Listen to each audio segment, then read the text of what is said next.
See how it sounds like? Don't. Hello, hello.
And we want to stay on schedule so we can all go home at a reasonable time today.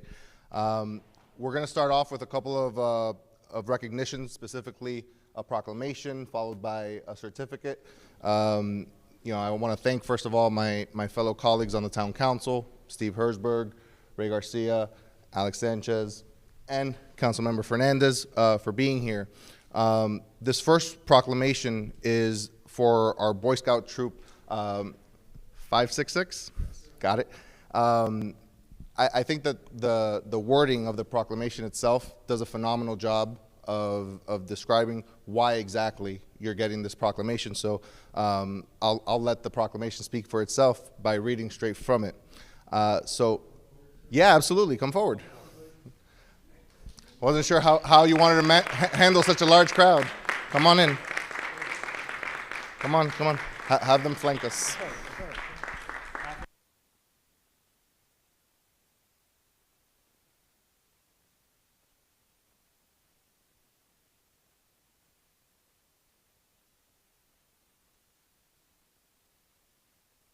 Perfect. All right. And Sean, you should be somewhere in here. I think you deserve this as much. So, whereas scouting dates back to 1907 and exists to foster the citizenship, physical abilities, and mental aptitude of young people. Specifically, it is the Boy Scouts of America's mission to prepare young men to make ethical and moral choices over their lifetimes by instilling in them the values of the Scout oath and law. Whereas for over 100 years now, Scouting has become one of the most successful youth programs in the United States, with a long history of developing leadership skills, values of citizenship, and outdoor competencies in young men and now young women. Whereas Boy Scout Troop 566 was founded 25 years ago as an outgrowth of Cub Scout Pack 566 and has been a significant force in shaping positive character development in the youth of Miami Lakes, establishing Troop 566G to offer the blessing of Scouting to Miami Lakes girls, nurturing 37 young men to Eagle Scout, providing services to the town including flag retirement ceremonies, and establishing and managing the Town of Miami Lakes Flag Retirement Box. Whereas Troop 566 is the last remaining Boy Scout troop in the town of Miami Lakes, chartered to Our Lady of the Lakes Catholic Church, and provides continuous leadership training through fun challenges and adventure to young people ages 11 to 17. Whereas the members, past and present, have exemplified the higher standards of professionalism, integrity, and mutual support, laying the foundation for sustained growth and impact in the town of Miami Lakes. Now, therefore, I, Brian Morera, Vice Mayor, on behalf of Joshua Dieguez, Mayor, by virtue of the authority vested in me, on behalf of the town of Miami Lakes, on behalf of the town council, and 33,000 Miami Lakers, do hereby proclaim February 2025 as Boy Scout Troop 566 month in the town of Miami Lakes. Congratulations.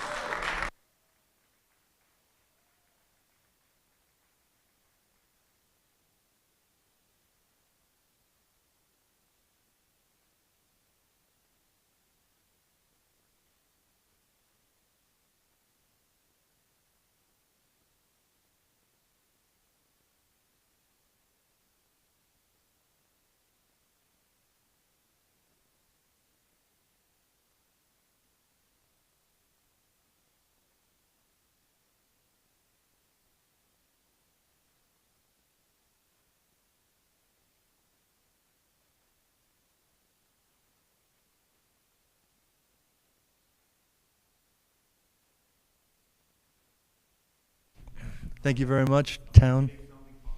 Yes, that's true. Thank you very much. Yeah, I've actually been doing scouting longer than the town's been around. But I want to say thank you very much to our town leaders for recognizing the troop. It's been I've been with the troop off and on for 12 plus years, and as it says that there at one time there was one, then there were two, and then there were three. Now there's only one scout troop, but we're happy that our scout troop has grown to actually have a G troop, which is a girl troop, which has grown very, very well. We appreciate the cooperation with the town all the time. We do a lot of flag ceremonies for the opening of baseball and football and things like that. We've done a lot of ceremonies here, and we appreciate the ability to show our civic pride with the American flag, retiring them properly in front of Town Hall. I just want to say that the town's always been supportive. I'm laughing because my eldest son, who's 28, helped lead the flag ceremony for the groundbreaking of this building, and my daughter, who's 25 in scouting, helped lead the flag ceremony for the ribbon cutting for this building. So we've been involved a very long time, and we appreciate those opportunities given to my children and all the children, so they can feel like they're part of the town and the town's history and heritage. So, and I want to say thank you to my leaders, our committee chair, my boss is Miss Adriana Schwinghammer. Mr. Mendez is here, Dr. Victorious, a lot of other people who aren't here, but we all really give you our gratitude and appreciation for acknowledging us. Thank you very much.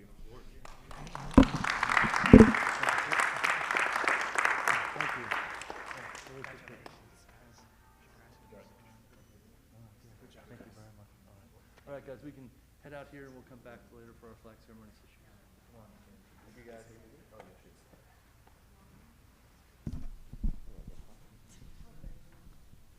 Alrighty, we got one more. This is going to be a certificate of recognition for Ms. Haley Prieto, and I'm going to let Council Member Ray Garcia take charge. Haley, if you wanted to come up.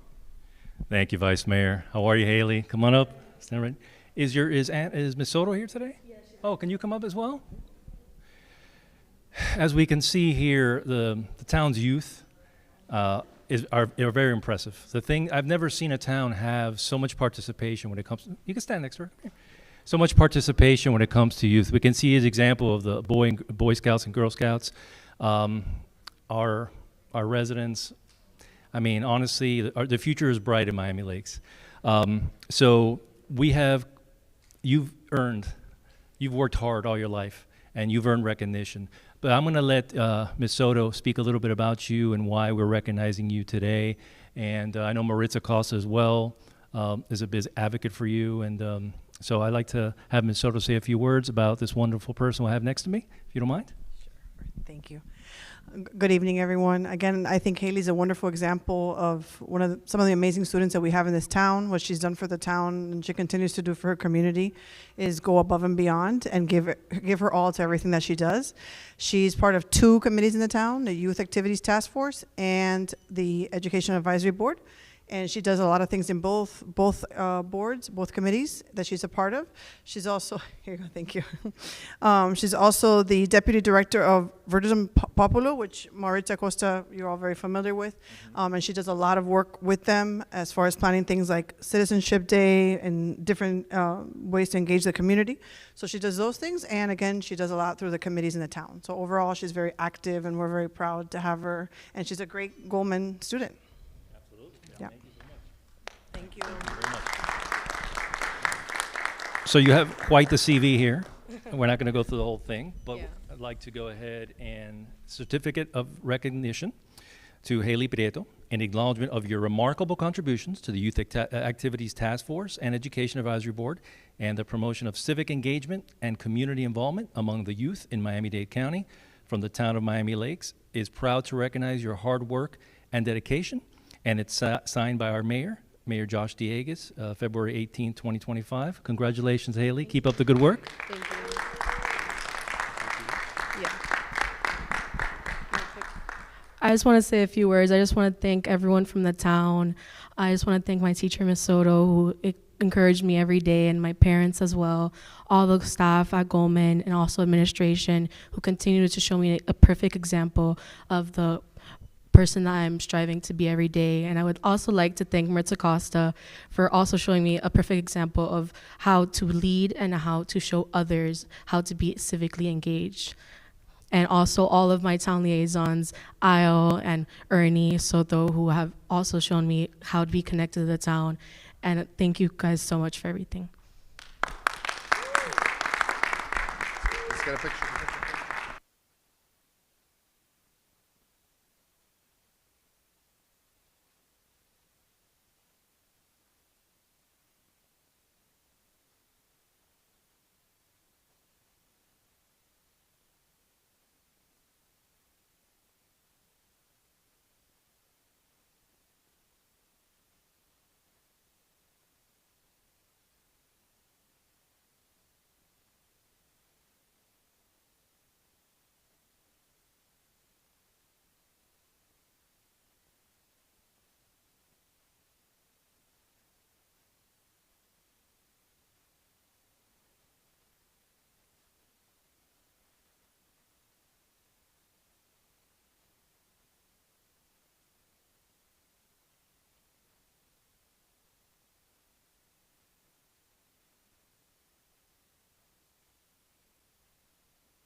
Yes, welcome to Town Hall.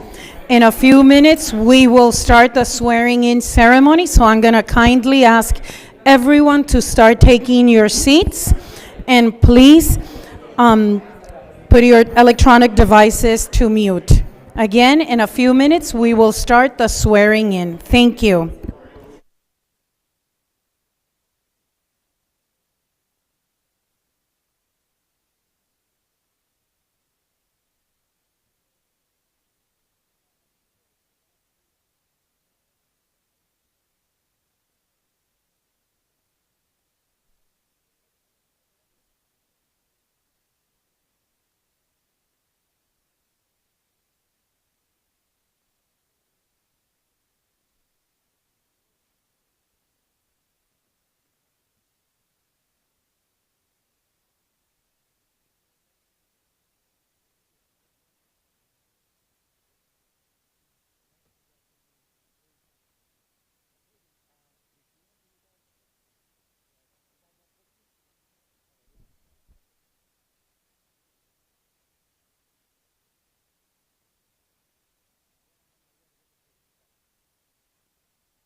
Good evening, ladies and gentlemen. Buenas noches, damas y caballeros.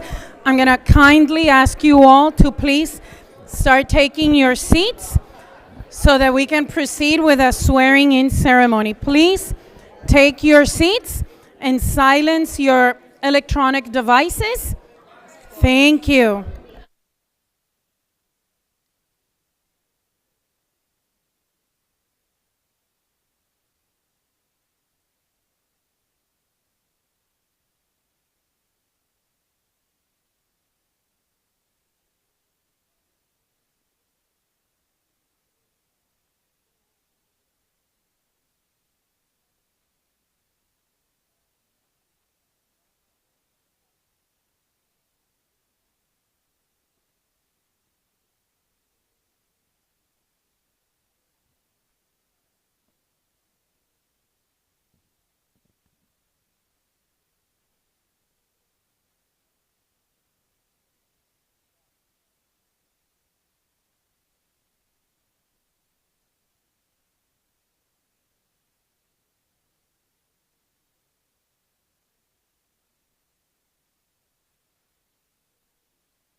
Good evening. Buenas noches. We're going to start in 2 minutes. I just want everyone to please take your seats and silence your electronic devices. Por favor, tomen asiento y para que podamos proceder, pongan los celulares en mute.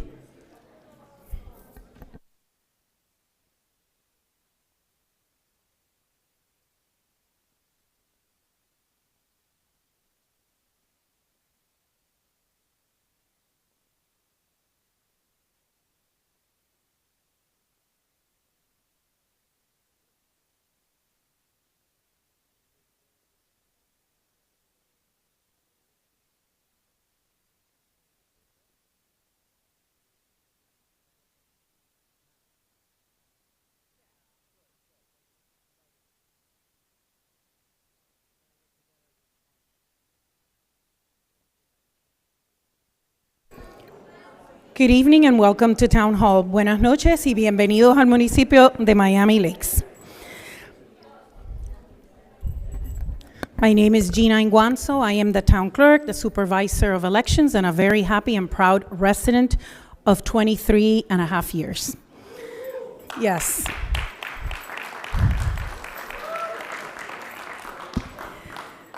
I welcome you all to the swearing in of Councilmember Alex Sanchez.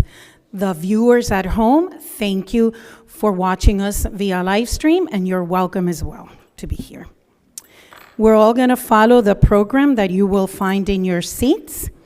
And what I'm going to ask you is to all please stand up and remain standing through the invocation, through the Pledge of Allegiance, through the presentation of colors. And having said that, I'm going to ask the chaplain Ismo Guzman from the U.S. Marine Corps and American Legion Post 144 to please approach the podium and start with the invocation.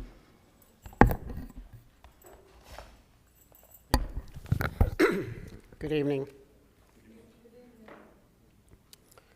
Let us pray. Dear Lord, as we gather here in Miami Lakes, we ask for divine guidance, wisdom for our incoming councilman, Alejandro Sanchez. May he serve our community with sharp vision, integrity, and dedication to the well-being of all residents. Grant him the discernment to make decisions that will strengthen our town, the courage to stand for what is right, and the compassion to hear and understand the needs of every resident. May his service bring unity, progress, and prosperity to the town of Miami Lakes. In your precious name, amen.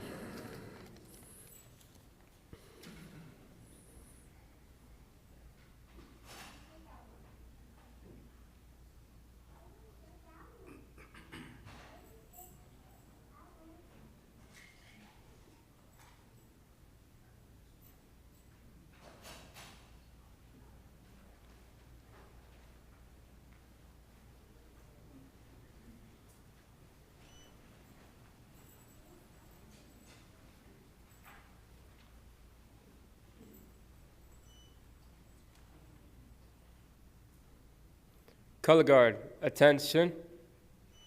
Color guard, advance.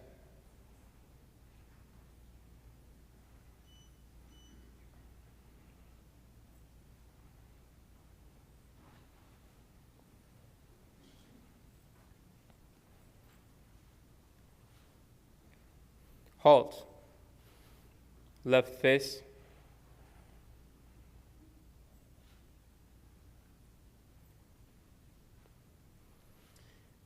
Please join me in the Pledge of Allegiance. I pledge allegiance to the flag of the United States of America and to the republic for which it stands, one nation, under God, indivisible, with liberty and justice for all. Two.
Two. Color guard, please post the flag of the town of Miami Lakes.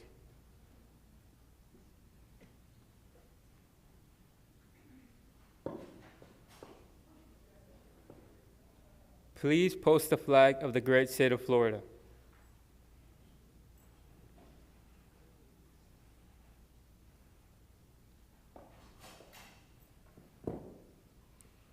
Please post the flag of the United States of America.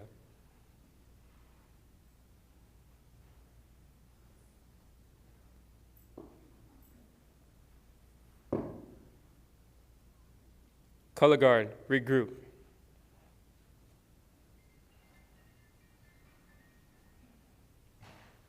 Right face.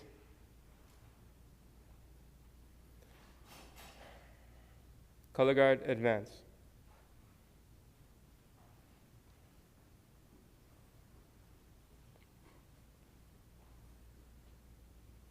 Halt. Thank you all.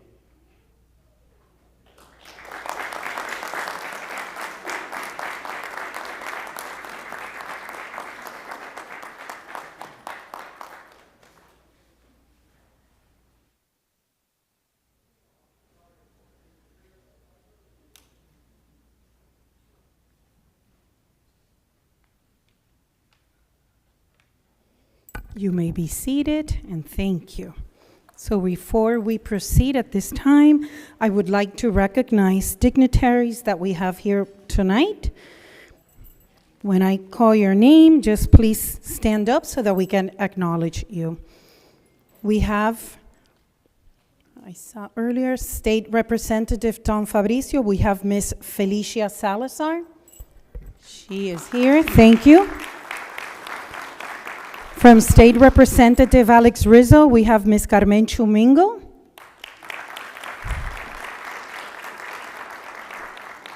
We have Miami-Dade County Public Schools Board Member Roberto Alonso. We have Mayor Cesar Mestre, former mayor of the town of Miami Lakes. Vice Mayor Nelson Rodriguez, as well, former from the town of Miami Lakes.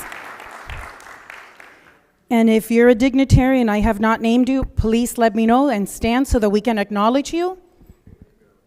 I see Mr. Tico Casamayor here. Loved by everyone. Thank you for always being present. Family and friends, residents. I see chairs of former chairs. I see chairs of committee of the town of Miami Lakes, committee members, and of course, your loved ones, your close loved ones. We thank you for being here. It is a very special night. For me, I always take this very personal. As a supervisor of election and as a town clerk, I work hand in hand with the elected officials. So in this case, Council Member Alex Sanchez, we welcome you. I just want to make some remarks for the public attending. Last month in the January council meeting, January 21st, he was confirmed, the town council confirmed Alex Sanchez's appointment to fill the vacancy of seat 4. At that same moment, he was so eager to start working his official duties that I swore him in. Tonight, we're doing the ceremonial swearing in so that he can share his happiness with loved ones, with his children, sisters, brothers, family, and friends. So without further ado, Council Member Sanchez, it is for me, Gina Nguanzo, a great honor to celebrate with you tonight with your loved ones, your swearing in. I have known you for many years. You have always been a very involved resident. I've been working here 13 years and a half, and I remember seeing you come to Town Hall, to the other Town Hall, and to this one when we finally built our beautiful building. So I know you were a committee member of Neighborhood Improvement, you were a committee member of Veteran Affairs, and at the same time you became a chair of that committee. You have been a Planning and Zoning Board member, and the one that hits me the most, not the most important, but for me, you are a decorated veteran of the United States Navy. We thank you for that, for your service. My father is a veteran from the Armed Forces, so again, it hits home. We thank you. Now, I also want to say thank you to your family, to your loved ones, because in advance, because he just started his political duties, his official duties, for the time that you're going to be sharing with the town manager, the town attorney, the town staff, on behalf of your residents. So without saying anything else, please proceed to the podium, and I believe Mrs. Sanchez is going to have the honors to do your oath, correct? So.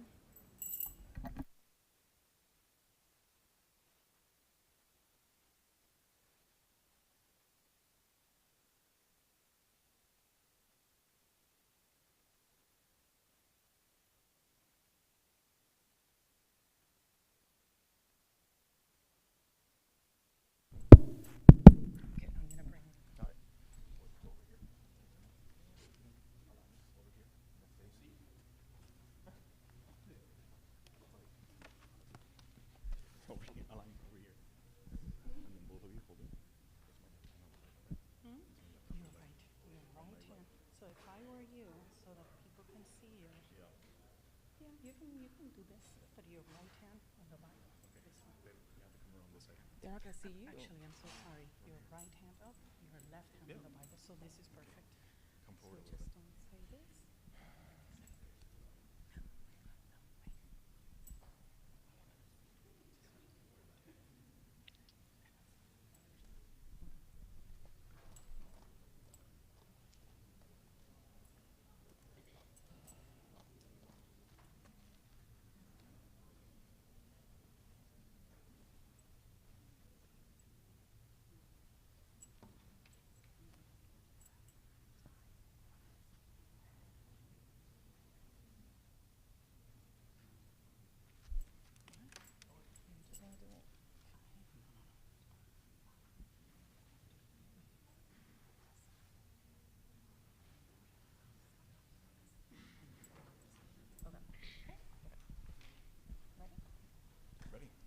Okay, so you're going to repeat after me.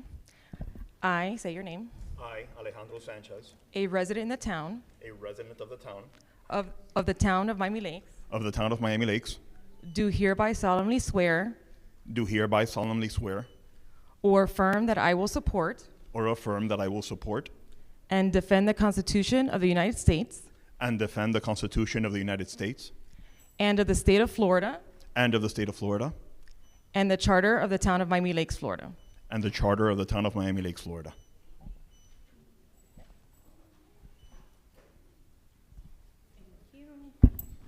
Thank you very much.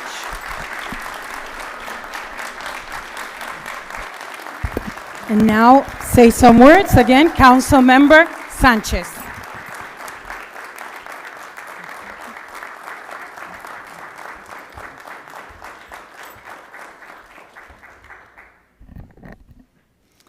I promise not to take up too much of your time. I know it's late, but I don't want to hear that you're hungry. There's plenty of food outside. So, honored guests, family, and friends, thank you all for being here today on such a meaningful occasion in the story of our family's life. The events of today did not happen by chance.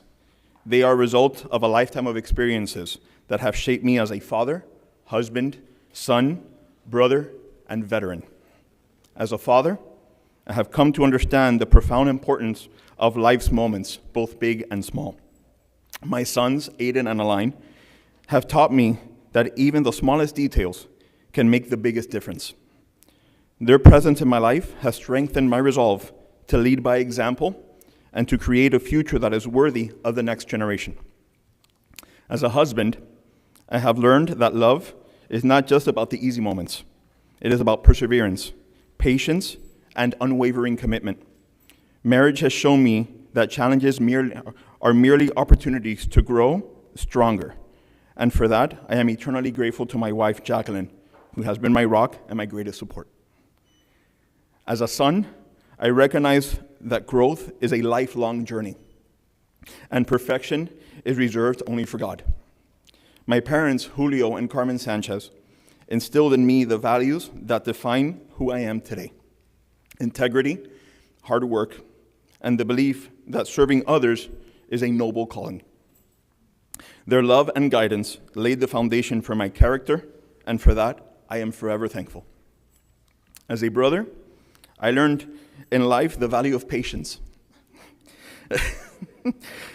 guidance, and being a source of support in both good and bad times. My younger brother, Adrian, has shown me the importance of mentorship and responsibility, qualities that will serve me well as I take on the responsibility of representing our community. The essence of public service is to be there for others, to guide, to listen, and to help, just as I have done as a brother. And as a veteran, my time in the United States Navy instilled in me the values of honor, courage, and commitment, a deep understanding of what it means to do right, what is right, to protect and defend the Constitution, and to work tirelessly no matter the challenge at hand. The ability to adapt and overcome is a lesson that I carry with me every day, and it will serve as my guiding principle in this new role.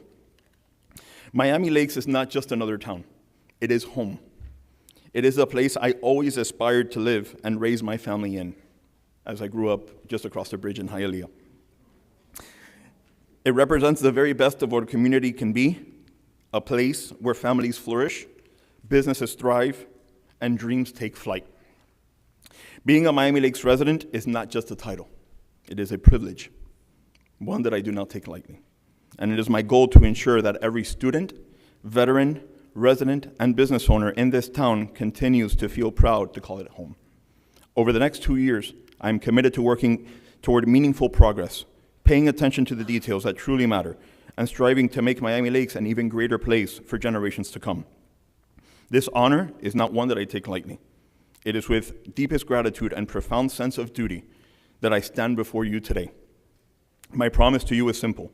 I will lead with integrity, serve with dedication, and always keep the best interests of our residents at heart. Together, we will continue building Miami Lakes, a Miami Lakes that we can all be proud to call home. Thank you, and may God bless the town of Miami Lakes.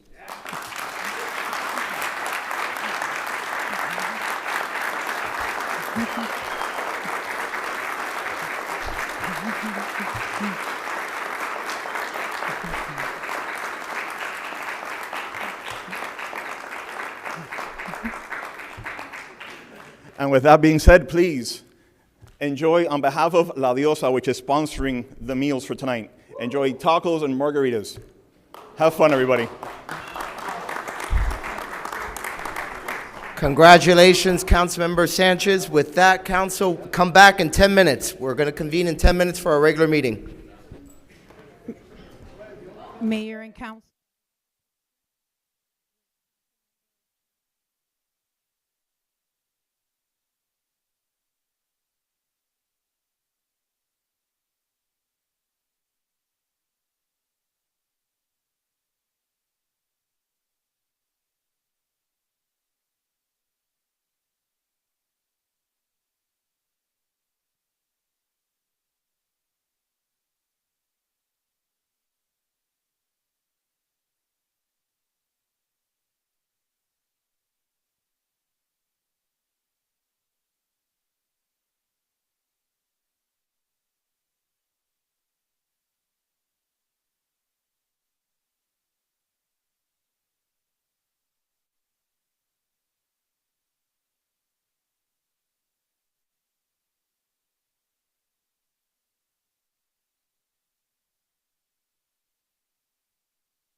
Good evening. The time is 6:57. I'm calling the meeting of the regular council meeting of the Town of Miami Lakes Town Council to order. With that, Gina, Madam Clerk, please call the roll. Councilmember Fernandez. Present. Councilmember Hertzberg. Present. Councilmember Garcia. Present. Councilmember Cuadra Garcia. Present. Councilmember Sanchez. Present. Vice Mayor Morera. Present. Mayor Dieguez. Here. Mayor, you have quorum. Excellent. Everyone, please stand for the moment of silence, which will be led by Councilmember J.C. Fernandez. Lord, thank you so much for this evening. We ask that you bless us tonight, that our decisions that we make up here are for the benefit of the residents, that everything that we do is for the greater good of our town, and that you give us wisdom, and that our discussions are cordial, and we ask these things in Jesus' name. Please remain standing for the Pledge of Allegiance, which will be led by Fred Senra. Fred, please come to the podium.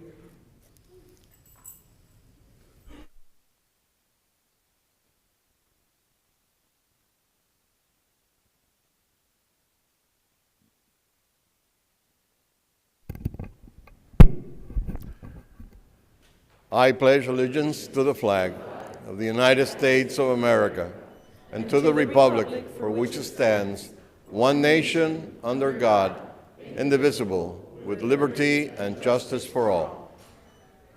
You may be seated. Council, we are now in the order of business, deferrals, additions, or deletions. Is there a motion? Yes, Mr. Mayor. Mr. Vice Mayor, you are recognized. I'd like to move for a waiver of section 7.2 of the special rules of order for items 14D, E, H, and J, as well as a waiver of section 6.10 and 7.2 of the special rules of order for item 14K. Is there a second? I'll second. It's been moved and seconded. All those in favor say aye. Aye. All opposed, no. The ayes have it. The rules are waived as to the items listed by the Vice Mayor. With that, I also will offer my own amendment to the order of business to move the police report, 9A, to right after number 7, appointments. Given that I believe some of the information there would be helpful to some of the residents in the audience tonight. Mr. Mayor. Yes, Mr. Vice Mayor. Having added those prior items to the agenda, I'd like to have items 14H and 14J considered together, and I'd like to have 14K moved to after the police report. 14K, you said? Yes. Okay. Mr. Mayor. 1 second, Councilman. Okay, you're recognized. Councilman Cuadra Garcia. Mr. Mayor, see if we can move my item 14, C as in Charlie, right after committee report. So 14C to after item 8B, meaning the end of committee reports. Thank you. Okay, anyone else before we incorporate this into a comprehensive motion? Yes, I'd like to put a motion to move 14B right after 14C. 14B to after 14C. Yes. Okay. Any other changes before I call them out one more time? Okay, so I'm going to go over it one more time. Item 9A will now be after item 7, after appointments. In other words, the police report after appointments. Following that, item 14K by Vice Mayor Morera is being moved to right after the police report. Then following the committee reports, I have 14C, as recommended by Councilmember Cuadra, which will also be followed by 14B by Councilmember Sanchez. Are there any other changes? Yes, Mayor, you forgot the 14H and J should be considered together. Yes, that 14H and J should be considered together. At the time that 14H comes up. Correct, that when 14H is discussed later in the meeting. So moved. Excellent. Is there a second? Second. It's been moved and seconded. All those in favor say aye. Aye. All opposed, no. The ayes have it. The motion carries, and the agenda is amended. With that, we are now in public comments. Madam Clerk. Good evening. Public comments. All the comments and questions from this attending public shall be directed to the mayor in a courteous tone, and to ensure the orderly conduct and efficiency of the meeting, public comments shall be limited to 3 minutes. We also welcome public comments via Zoom and remote, and if you are wishing to participate, we welcome you, and the only thing you need to do is please raise your hand by pressing *9, and IT will allow you to speak. And please, if you're here for public comments, approach the podium, state your name and address for the record, and welcome.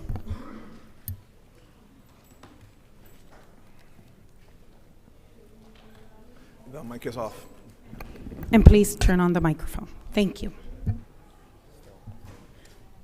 Always have trouble with this.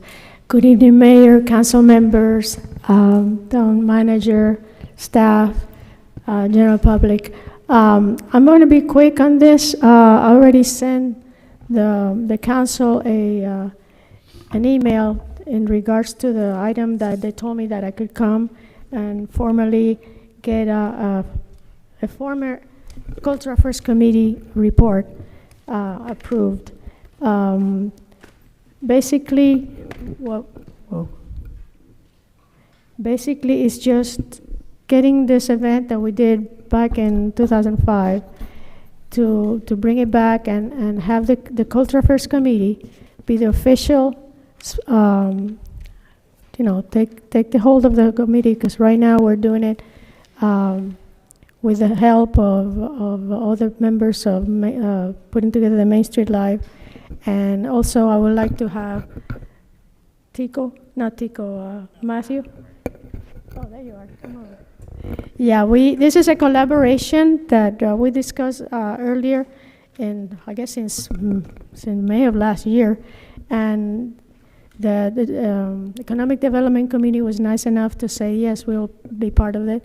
So it's logistics, it's trying to get, basically, the event not to cost the town anything. You know, I know we have a limited budget, and thanks to Matthew and the chamber with Mr. Serna here, we're trying to put it together. It's going to be a great event that's going to help not just the merchants on Main Street, is the whole town, because it's going to put our town on the spotlight, and we have a lot of ideas to do. So I'll let Matthew add more to it. Sure. I'll be quick, too. I can do it in less than a minute. Just kind of bouncing off what Felicia said. I think this Main Street Live, I'm not sure if you guys remember it. Like you said, back in 2005, it's one of my original great memories, is dancing to Radio Disney and having fun with like the old little bands that would play back there when I was a kid. So me personally, it's something I really want to see come back. And as the chair of the Economic Development Committee, I think it's going to be a great boon to the center of the town, to Main Street. It'll help really bring in a lot of life and bring in more events to the tenants. And that's something that we've been speaking a lot with the tenants, going to some of their different meetings, really hearing from them. And that's something that they really want, is more events, something to bring more foot traffic to Main Street. So I think it's going to be a great addition, something to bring back, re-addition to the town. And I'll just close it off with saying that today is my birthday. So as a gift to me, I would at least appreciate you guys thinking about it. So thanks. Thank you, guys. Again, it's just a formality. It's just having the council approve it. We had a discussion in our committee, and they as long as we have assessment that everything is going to be okay, they're okay with it. So I appreciate that very much. Thank you so much. Council, you need to take action to approve that. Tonight? If you don't mind, because I think the time is sensitive, so it'd be good just to approve it. They allow them to do it. There's no financial. Do we have an item on the agenda? We'll have to reopen the agenda there. But why don't we just let the public comments finish, and then we'll reopen the agenda and address it.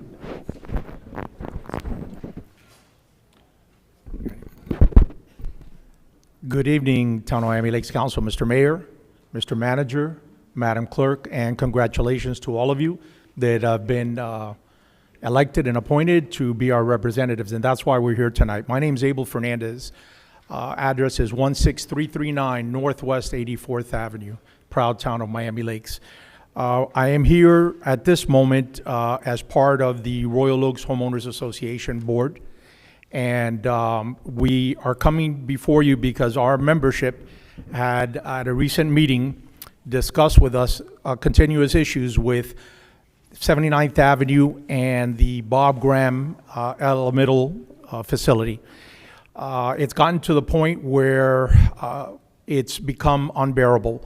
The safety of the students, the safety of our homeowners, the degradation to our property values is present. And through the chair, JC is on our board and can attest to a lot of this. And Angelo is also a member of Royal Oaks and can also attest. And all of you have walked in our community and have seen this.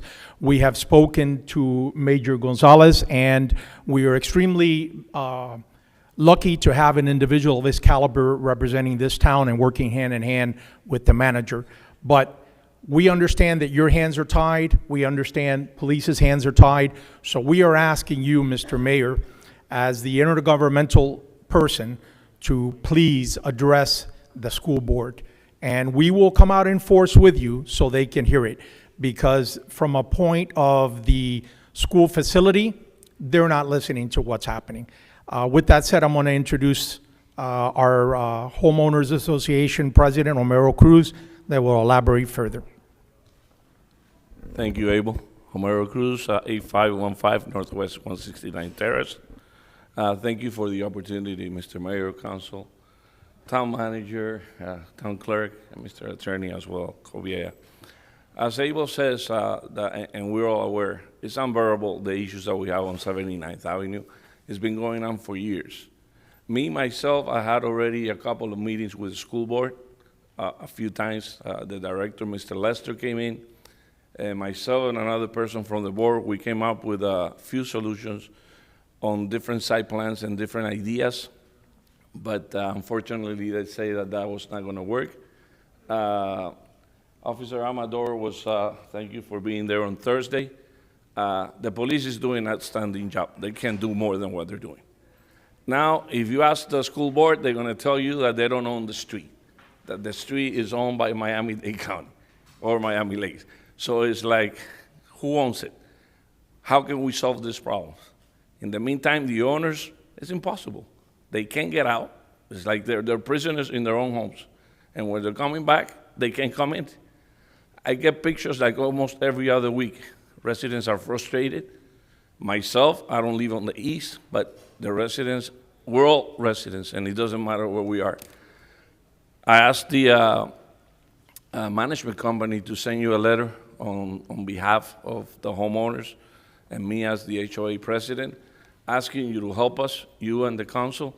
The next meeting will be March 19th at 11 a.m.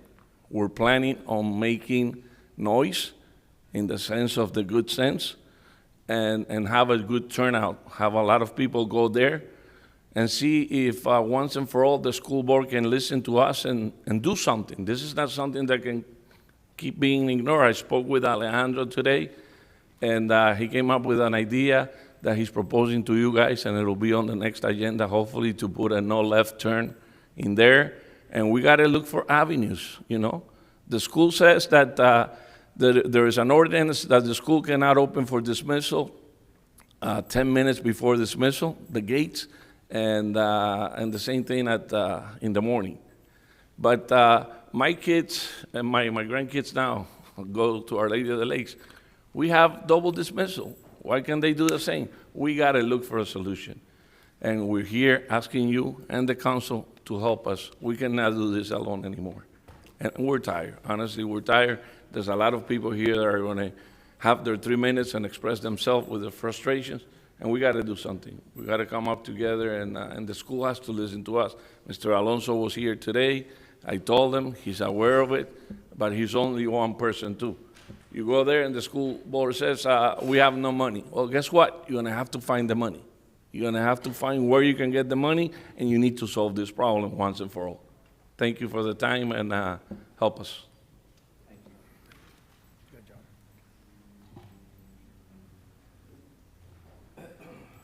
Good evening to all. Congratulations again to all. I know that I've been here before many times with this issue. I've met with Major Gonzalez, Officer Amador. I've met with the school board, Mr. Alonso. Before you continue, please remember your name and address for the record. Irene Gutierrez, if you don't know me. No. We know you, but again, for the record, we need to state it. 8025 Northwest 162th Street. The reason why I'm here is the reason that everybody else is here, and the people that live in the east side of Royal Oaks know it. I don't have to repeat the whole thing. It's been ongoing, and you've seen me here for several years now. These are the latest pictures so that you see what the residents are going through. At 149, this car parks at 162th Street, which is the end of my block. She puts her hazards, I'm sorry if I'm blocking this, she puts her hazard, leaves the car there, and walks to the school to pick up her child. From 162 to 159, it's 3 blocks. So then, this was the first couple days after the swale, now there's 3 cars that park there. So when you're gonna try to leave my street, you can't really see oncoming traffic. So that's one of the issues. The other issue is the sidewalk ramps that was created to keep kids safe is being used as a parking for the abuelitos. This one you can't see that much, but here you can clearly see it. Those handrails that you put, those handrails are, 2 of them are already coming down. People are backing up into them. This is another one. This is their parking. These are parkings contrary to traffic. This is us trying to get into the development.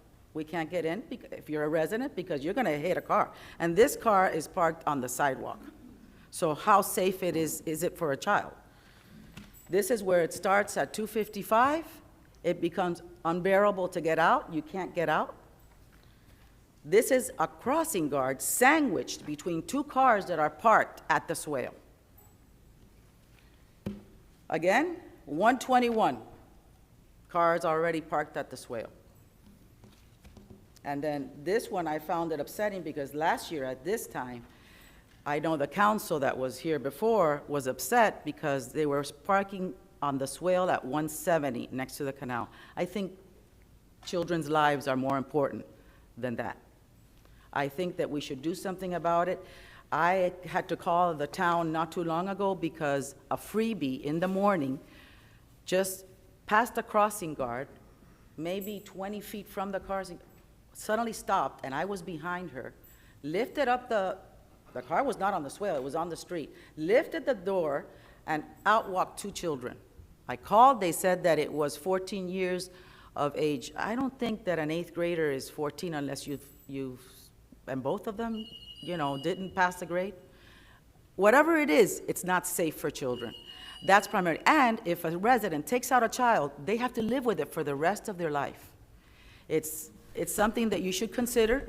I wish you would go to the school board with us. I wish that there's enough talent everywhere to put your thinking caps together and get a solution to this. Thank you so much. Thank you. Would you mind entering the photos with the clerk? That way she can make copies for everybody to see?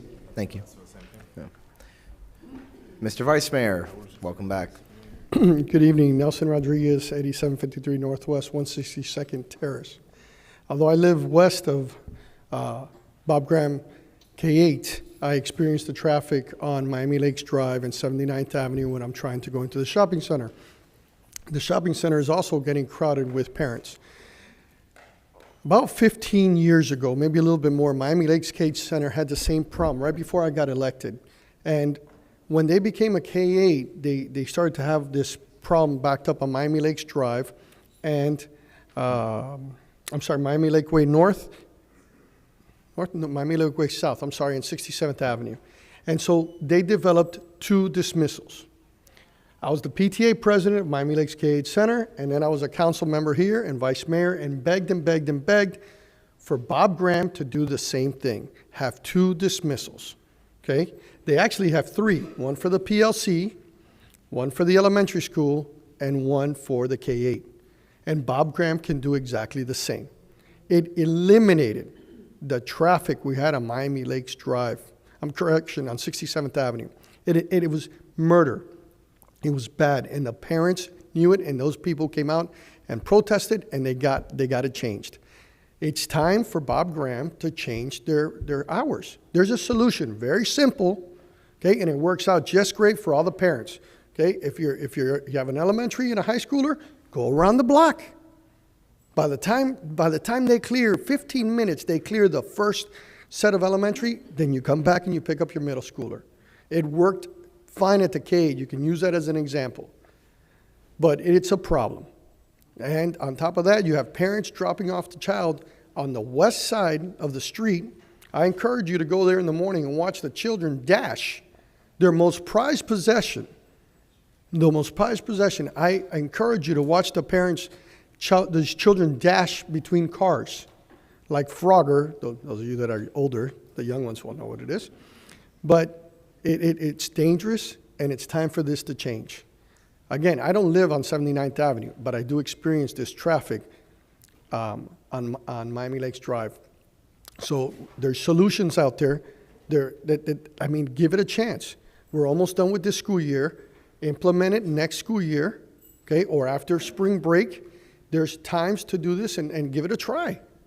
But, you know, the school board needs to work with it. The school needs to work with you. And we've been dealing with this issue as long as I was on the council. We've been dealing with this issue, and we've gotten nowhere. So hopefully the community now looks like they're ready to go and fight, and it's time for you guys to do your work. So I'll leave that up to you, and there's some solutions for you. Feel free to call me. You all have my number if you need, any advice on what we did at the K8.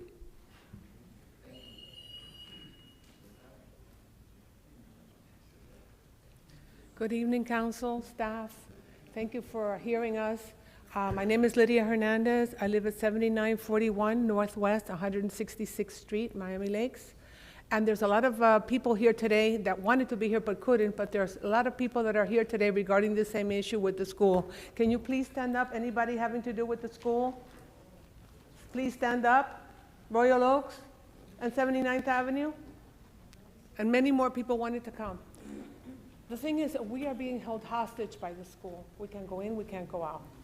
And we need a paradigm shift. The mentality of the school board is, it's 20 minutes, deal with it. No, it's not 20 minutes. You saw the pictures where they're timed 1:15, the grandparents start lining up. It's a 2 to 3 hour process. I can't get in, I can't get out. My only access is 79th Avenue. I recently had knee replacement surgery, and my greatest fear is that I'm gonna fall, I can't get up, and the ambulance can't get to me. If somebody has an emergency, they can't get in, they can't get out. During that time, it's not 20 minutes. The paradigm shift is the school has to say, the nuisance came to us, we were there first. We have to coexist though. Schools are necessary, but they have to respect our rights as well. 79th Avenue is not their private parking space. And the superintendent of that section, Leonard Torres, we met with him, and he basically said, we can't control what the parents do outside the school. Blamed it on the police. And so we have to find a solution. I have many ideas, but I think you're a very bright group of people and come up with your own solutions. And maybe we could work together to get the school board to have a paradigm shift, but this has to stop. It's unbearable. Thank you for your time.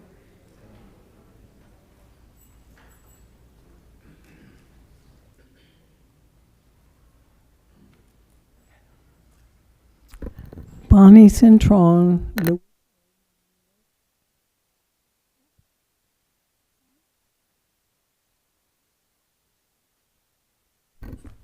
It should be green. Okay. Okay, there you go. First, I just want to thank the council for really listening to the constituents when they come forward. It's so good to know that you're giving us your time and your attention. I'm so pleased that we're getting away from the DEI things that were being done, and we're treating everyone as equally, and we're not separating people into groups. And I'm so glad you're going to be looking into the underpass there on 67th Avenue, because that really needs attention. But I had just a couple of ideas that where your weight of your office might be helpful if you spoke for the citizens of Miami Lakes, no matter where they are in Dade County. This pay by phone and this hashtags for everything is really troublesome for people like me who don't really want to use a cell phone very much. And it's really getting hard. So if you ever have the occasion to speak with our commissioners and our mayor, Levin Cava, I know she agrees that it is a problem, but maybe you can urge them to please do something positive for us. There should be more than just one way to pay for your parking. It shouldn't always have to be pay by phone. Now they have 2 pay by phone systems. Also, in general, this wouldn't help the pedestrian situation that you were talking about with the traffic. But because I'm familiar with the European system of driving, roundabouts are so wonderful. You never sit there for 20 minutes, bumper to bumper, waiting for your turn to get through. I'm sorry, Bonnie, it turned off again. No. They're not always feasible for every intersection, but if we could look into it, I know Coral Gables has a couple of them, but it really does make a difference. And it keeps the traffic flowing, slowly but flowing, and it's a blessing. So I think Dade County really should look into that. Maybe you can put a good word in for that type of thing. And thank you for listening.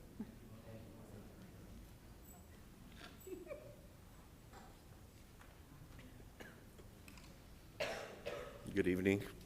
My name is Robert Sosa. I live at 7925 Northwest 162nd Street, right down the street from the school. As you hear, everybody's frustrated with that situation. It's a school zone. It's kind of hard to control. Kids need to be picked up.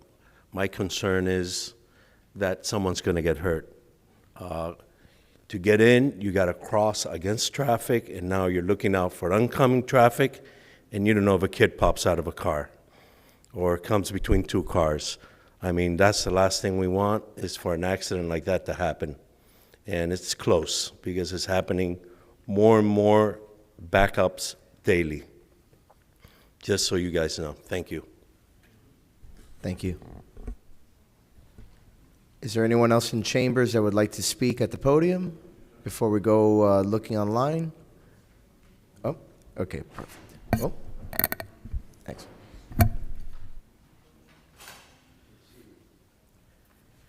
Good evening. Manny Lopez, 8435 Northwest 169 Terrace. Mr. Mayor, Council, we're here for that. I own 2 properties, one on the east and one on the west, and we have the same problems. And all we need is for you guys to help us see which way we can get control of this. And we thank you for your service, and we hope that you can really do something for us, because right now our hands are tied. Thank you so much for your time. Thank you. Anyone else in chambers wishing to speak in person at the podium? Seeing none, Madam Clerk, is there anyone online that would like to speak remotely? No participants online, Mayor. Okay, with that, public comment is now closed. Point of personal privilege, Mayor? Just 1 second. As all of you know, or many of you know, I live on the east side, and I'm absolutely affected by it. Angelo does too. I think it's something that we absolutely need to do. We need to address it. You know, we've come up with different ideas, at least they've been thrown around, but I think the time has come that something needs to be done. So I'd like to call in the near future a sunshine meeting that we can all get together and come up with some ideas. I know the mayor has a good idea. That's one way to alleviate traffic, but whatever it is, we have to do something. So I agree with you. And thank you all for coming out. Through the chair. Okay, thank you, everybody. Mayor. And Mayor, Madam I Clerk. did receive an email just like 20 minutes ago from Miss Maria Santelices, and I want to put it for the record. Her public comment, written public comment, is in regards, she's very concerned with the golf carts, the safety of the people that are driving, the youth that are driving the golf carts. So her public comment will be shared after the meeting because I just received it. Again, it's in regards to item 14G from Councilmember Sanchez, golf cart safety, and she is very concerned for the youth that are driving the golf carts in our town. Thank you, Madam Clerk. For the benefit of the public, we're gonna, after appointments, we're gonna take up the police report, during which time School Board Member Alonso also is available to address some of your concerns. So you will hear from him at that time. So just bear with us for another 5 minutes. With that, Council, we're on number 7, appointments. The following individuals were appointed since the last council meeting and need no further action. Sabrina Alonso and Magali Rubio. Sabrina is being appointed to the Youth Activities Task Force by myself. Magali to the Blasting Advisory Board by Councilmember Garcia. Are they in chambers to stand up and be recognized? Congratulations. Sabrina, there. And Magali.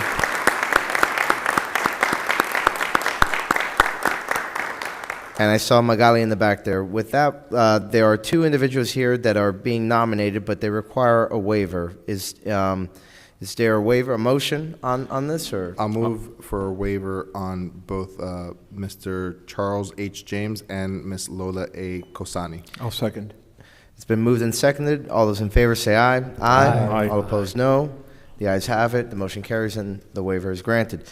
With that, then, Mr. Charles H. James is appointed to the Veterans Committee by Councilmember Alex Sanchez, and Lola A. Kosani to the Youth Activities Task Force by Vice Mayor Brian Moreno. Congratulations. Are those individuals here in the audience as well? Okay. Seeing that they're not here, we'll continue moving on. With that, Major Gonzalez, the floor is yours for your report.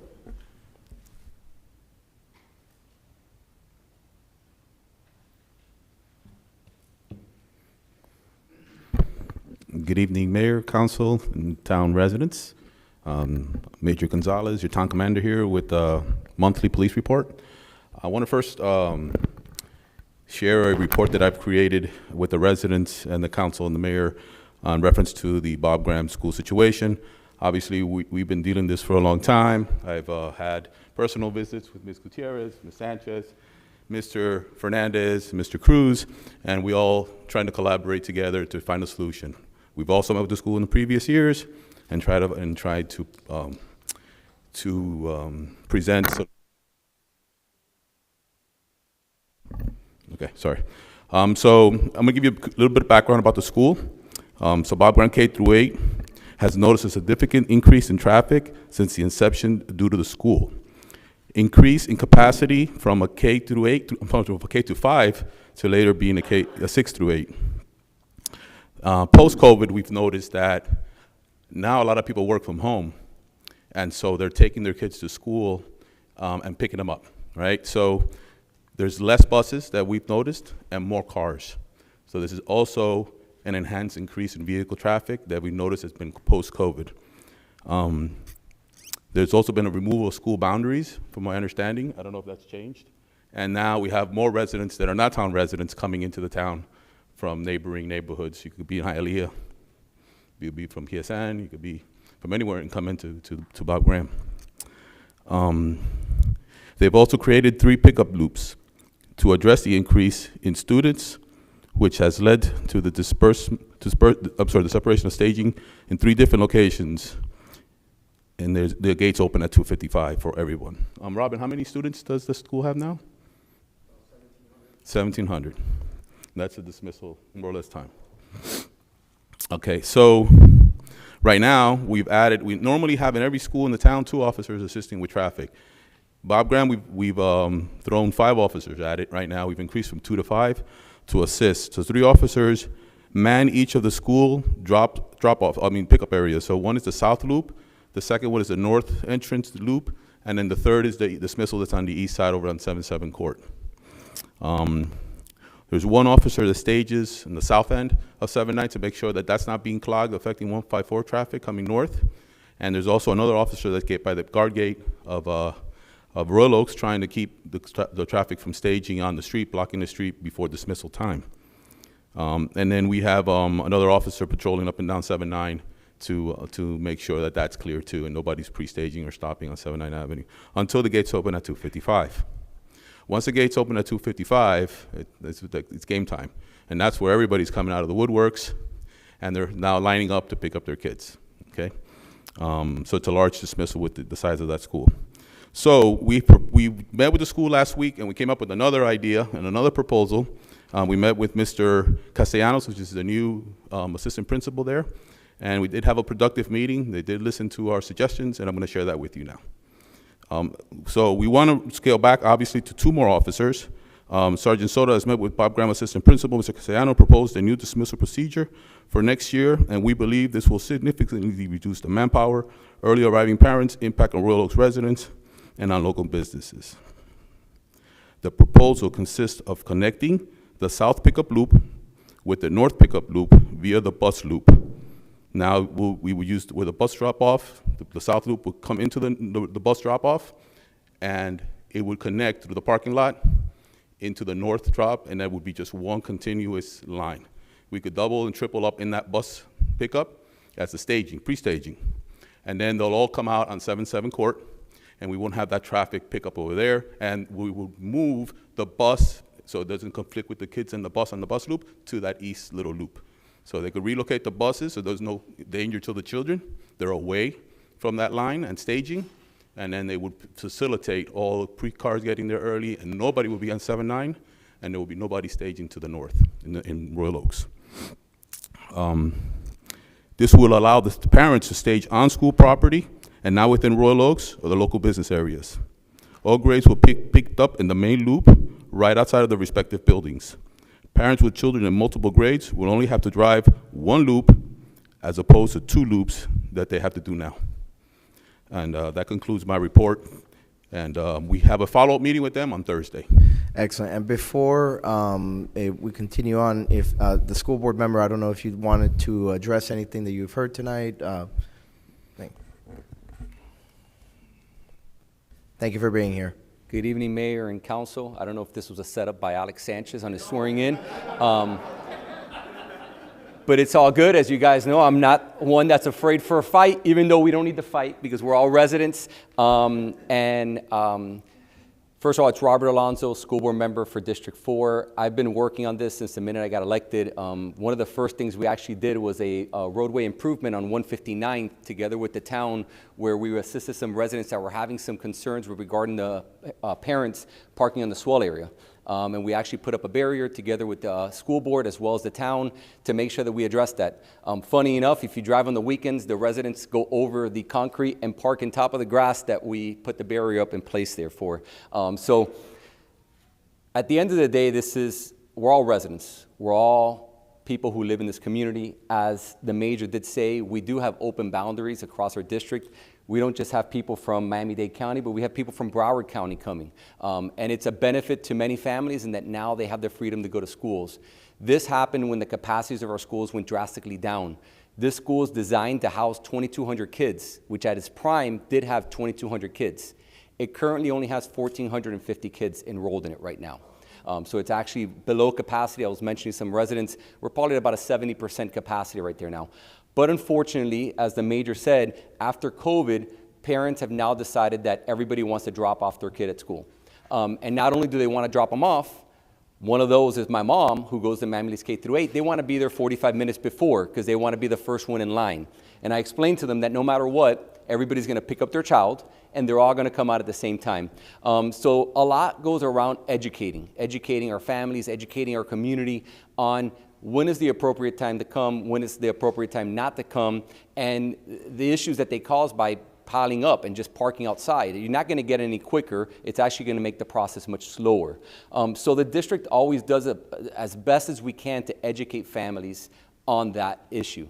Unfortunately, as the mayor says, people still don't listen. They still want to come. They still want to park there. The town has put a lot of measures to protect the swell areas. In protecting those swell areas, now cars have nowhere to park anymore. So now they're all piling up in the middle of the street. But as I share with the residents, we've met numerous times with the mayor, with the district. We are always sitting at the table, willing to work together with the town. We don't control the roads, but it's not putting the blame on the major because we work together with the police officers. Our officer has to stay by state law inside of the school premises, protecting your children, the children of our town. So that officer cannot go outside and control traffic, even though at times they do help out a little bit to be able to get the cars in quicker. But as the major says, we've looked at several different options. We've explored what are the best ways to do it, whether it's opening the gates earlier, closing the gates later. There's a plethora of different options that we can do. We'll continue to work on those, but the important thing is that we continue to communicate through all those. I know the major has a very good relationship with their school personnel there. They're the ones that run the operation. For the hearing audience and for those that are here, I'm a policymaker, I'm not an operational person, so we do have folks that do work on the operational side. At the end of the day, our priority is to keep the children safe inside that school. And we need to make sure that we do that at all times. So anything that we do is always going to have that as our #1 priority. I know that traffic is a priority for us too as residents, but we also have to look at the safety of our kids that we have inside the schools, and we'll continue to do that while we work with the town to make sure that we find ways to alleviate the incoming and outgoing of cars when they come in. I will say, this is a problem that's happening across all Miami-Dade County. I know there was a mention of Arleta Lakes. My kids went to Arleta Lakes. I sat in the 15 to 20 minute traffic of Arleta Lakes dropping off my kids in the morning. I still do. Now living on the east side, when I drive out, every school, Miami Lakes K-8 has, Barbara Goldman, Hialeah Gardens, but the school we're talking about here today is Bob Graham, and I know that that's the important factor, so I don't want to take away from that, but I want everybody to understand that the problem that we're having here is something that we're seeing across the county, and it's because of the change in patterns. Parents want to drop off their kids at schools. We see parents that live literally next door to each other that each drive off at the same time to drop off their kid at school rather than carpooling together. But it's just a reality, because how are you going to tell a parent now that they can't drive their child to school and give them that little kiss in the forehead as they're getting off the car and wishing them a good day? It's important to them. So it's something that we don't want to take away and restrict parents from being able to do it. But rest assured, your school board members here, I work together with the major. I live in Miami Lakes. My sister works at Bob Graham. She's a teacher there. My niece and nephew went to Bob Graham. My niece and nephew now go to Miami Lakes K-8. So my family goes to the schools here, and they work in the schools here. And we're going to continue to work with the town. I look forward to working with the mayor, the manager, the planner, who told me she's going to join us in our meetings now too to give a little planning advice, and of course with our police department that's always doing an incredible job in keeping us safe out there as well. So thank you. I'm always around. Everybody knows where to reach me. If you have any questions, feel free to reach out. Through the chair. Thank you, Mr. School Board Member. Mr. Vice Mayor, you're recognized. School Board Member Alonso, first and foremost, thank you for being here. You might have been here for Alex, you might have been here for this, but in any case, I think it's a testament to the leadership skills instilled in you by as far back as your father, right? Your family goes way back in Miami Lakes. It's great that you're here to listen. We thank you for that. As far as some of the solutions that were mentioned by members of the public, I did hear this about dual dismissal. And look, full disclosure, I don't have kids. I don't have to deal with this. And I don't know how that works, but it seems like that's a solution that has a lot of support in the public. Has that been discussed at the school board level? And what's been the reception of that? Yeah, so that's done on a school-by-school basis. That school does have multiple dismissals because there are younger kids that get out earlier. You have to look at the demographics of the families that are there and then the student population. When you have a large blend, there's a lot of pros and cons to K-8s. Both from a drop-off and pickup, but also academically, even when it comes to sports. It was a big topic that we just had last month at our school board meeting, at that K-8 schools don't have as many sports as a typical middle school would have. But what they do is they offer the family environment, which is what a lot of the families in Miami Lakes wanted. They wanted their kids to feel as if they were almost in a private school, which I could tell you Bob Graham is probably very close to your typical private school, in that your child starts in pre-K and goes all the way to 8th grade. Mom and dad, abuela and abuelo, love to see their 8th grader hold the hand of their 3rd grader and walk out of school together and get in the car, because now they're safe. They're not being dispersed into different dismissals. So it's always kind of leveraging and working together. And then you also have to think, because the school, and when you look at the demographics, so many families have children that are in third grade as well as in 8th grade, you're now going to have double the amount of traffic possibly. I'm not a traffic study person. I'll leave that to the police department as well as our planners. The district has very good traffic planners, as well as they'll work with the town planners to talk about that and look at the demographics, because sometimes something that looks like it could be beneficial up front could end up being detrimental in that it's going to create double the amount of traffic, because now they're going to come out of the loop, they're going to come back around Winn-Dixie, and they're going to stand right back in the same line to have to pick up another child. I think that everything needs to be explored, though. So it might be interesting to pull the demographics of the school, see siblings, see how many matched up together, and then what that would cause if we were to change it. Because anything that we do, I think, has to be done thoughtfully. Because we've been through so many different changes in the past, and we've seen in different schools that we think it's going to resolve, but is it going to resolve it, or is it going to create a bigger problem? And that's what I was actually sharing with the major earlier, in that whatever we want to do, let's just make sure we look at that it's not just we're making a change to make a change to try to make people feel as if we're doing something that's going to fix things. Let's really do it in a thoughtful manner and understanding what it is that we're going to be changing and what the impacts are going to be. Like, as the members of the public said, there's a lot of smart people up here, there's a lot of attorneys, but we also need to bring in those planners that are going to be able to really analyze what the impact of those traffic pattern changes are going to have on our school. Through the chair. Councilmember Garcia, you're recognized. Thank you, Mayor. Board Member Alonso, thank you so much. I mean, no one can speak to the issues of Miami Lakes better than a Miami Laker, so we appreciate you. A couple things. You know, we're a small town. We only have certain officers, and the bulk of our officers are helping in the morning. I know the police officers, the school board officers can't leave, but now that we're going to try something different, open up the gates, let them enter, maybe you can suggest or help out pushing, allowing, and while this is, we're getting out the kinks of this new process, inside school property to have the school board officers, or maybe assign an additional temporary one while the process is working to get the kinks out, so they can help out while, you know, inside to move the cars along, since we're letting them in. And also, is there any way possible we can do a test run a month before school's over, so we see if it works, we make the adjustments, so the next year we know what works and doesn't work, and we can start with what works, and, you know, we can make those adjustments over the summer if that's a possibility. Is there anything you can do in that aspect? Definitely. Well, to answer your first question, staff is always available internally inside of our school campus. So the officer, together with school staff, will always be there available. They're the ones that actually get the kids into the cars, make sure the cars are flowing, pushing the cars through so that they don't just park there and stay there. So that is our responsibility. As I always tell everybody, once you come inside the gate, that is the responsibility of the school and the staff, and the district has to staff it appropriately so that we can get that done. Outside of the fence is where we don't have jurisdictions. Our officers do not have jurisdiction outside of the gate, and our staff can't go outside of there either. With regards to the changing of the times, you have to understand there's certain laws that are required and how many hours our students are sitting in the desk.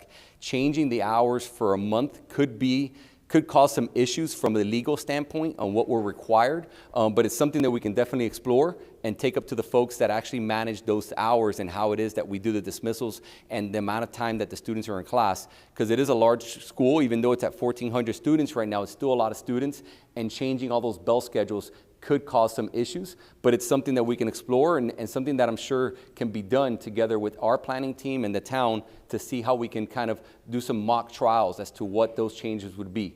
But I think just by looking at the data, we're going to be able to also see a lot from what it is that we'll have on dismissal time from them.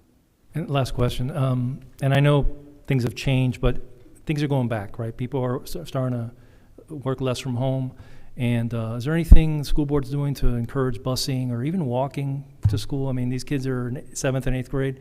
I used to ride bike to school in 5th and 6th grade, pick up all my friends, and, you know, I know it's another time, but I'm a boomer, and I'll admit it.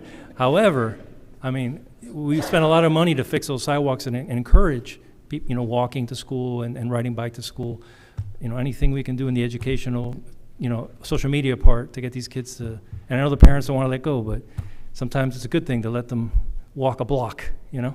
Absolutely. So I'm actually the school board's representative on the TPO, which is the Transportation Planning Authority. And we talk a lot about creating safe lanes. I know the town has been a leader in creating these safe bike paths for students to get around. But, you know, it's the campaign of letting parents know that their kids can ride a bike to school. You know, it's not an easy one. It's one that we always advocate for. We actually have a day in the year that we talk about, you know, Walk Your Child to School Day. we can't get anybody to walk their kids to school that day. You know, you have the weather, you have the heat, you have the, you know, the concerns of the traffic and the drivers that we have in Miami. I'd be concerned with my kids sometimes walking too, just because of the traffic and the way it is. I mean, it's a different world we live in. But to your point, Councilman Garcia, we should start seeing some shifts in work schedules. We're hearing a lot more companies saying that they want people to come back into the office. If that starts to happen, then I think we could see it, because our school does offer, every single school offers before school care and after school care. So that means you can drop off your child in school 30 minutes before school starts. You don't have to all rush in at the same time. But because nobody has to rush to work, everybody goes right at the time that you have to drop off, because you want to get that last extra minute at home to have breakfast or to sleep in a little bit more. But we could see some traffic pattern changes. It's out of our control. We can't really control that. But as I was sharing with the mayor the other day, I was calling him while I was on the Palmetto, because I was late to my meeting, and I wanted to see if he can help open up a pathway for me to get downtown, where it literally takes me an hour and a half to get to our downtown office when I go for our school board meetings. Through the chair. Just before you, Councilmember Sanchez, and then we'll go to Councilman Quadra, and Councilman Herzberg, would you like to jump in at some point? Yeah, we'll see. Okay, so after Councilmember Quadra, and you already said something, but do you want to speak? No, my kids walk to school. Oh, they walk to school? Okay, very nice. We All have right. our poster child, so there you go. Councilmember Sanchez. Mr. Alonso, first and foremost, thank you for coming today. It's a great honor to have you in the building, and I very much appreciate it. You and I go way back to the point of when we were altar boys in Santa Barbara and Hialeah.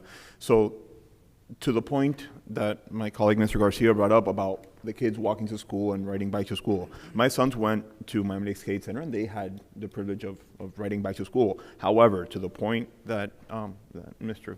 Alonso said, there's a lot of kids that come from out of the jurisdiction. If there's a study that we can do to see how many are within those, and maybe through a possible recognition program through the town, we can entice those children that live within a half-a-mile radius of the school to walk and bike to school.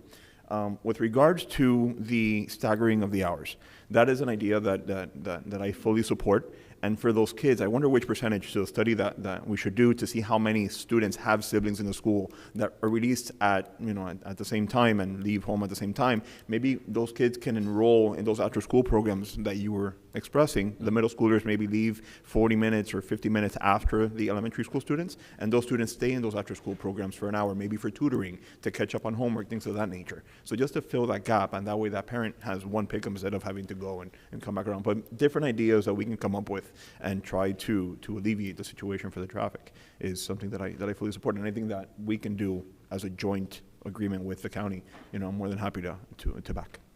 But thank you for coming here today, and I promise it's not the intention of keeping you here for this long. I'm always ready. Thank you, Mr. Alonso. Okay, Councilmember Quadra Garcia, and then Councilmember Herzberg. Thank you, Mr. Alonso, as they said, for being here today. What I'd like to share is something that came to my mind.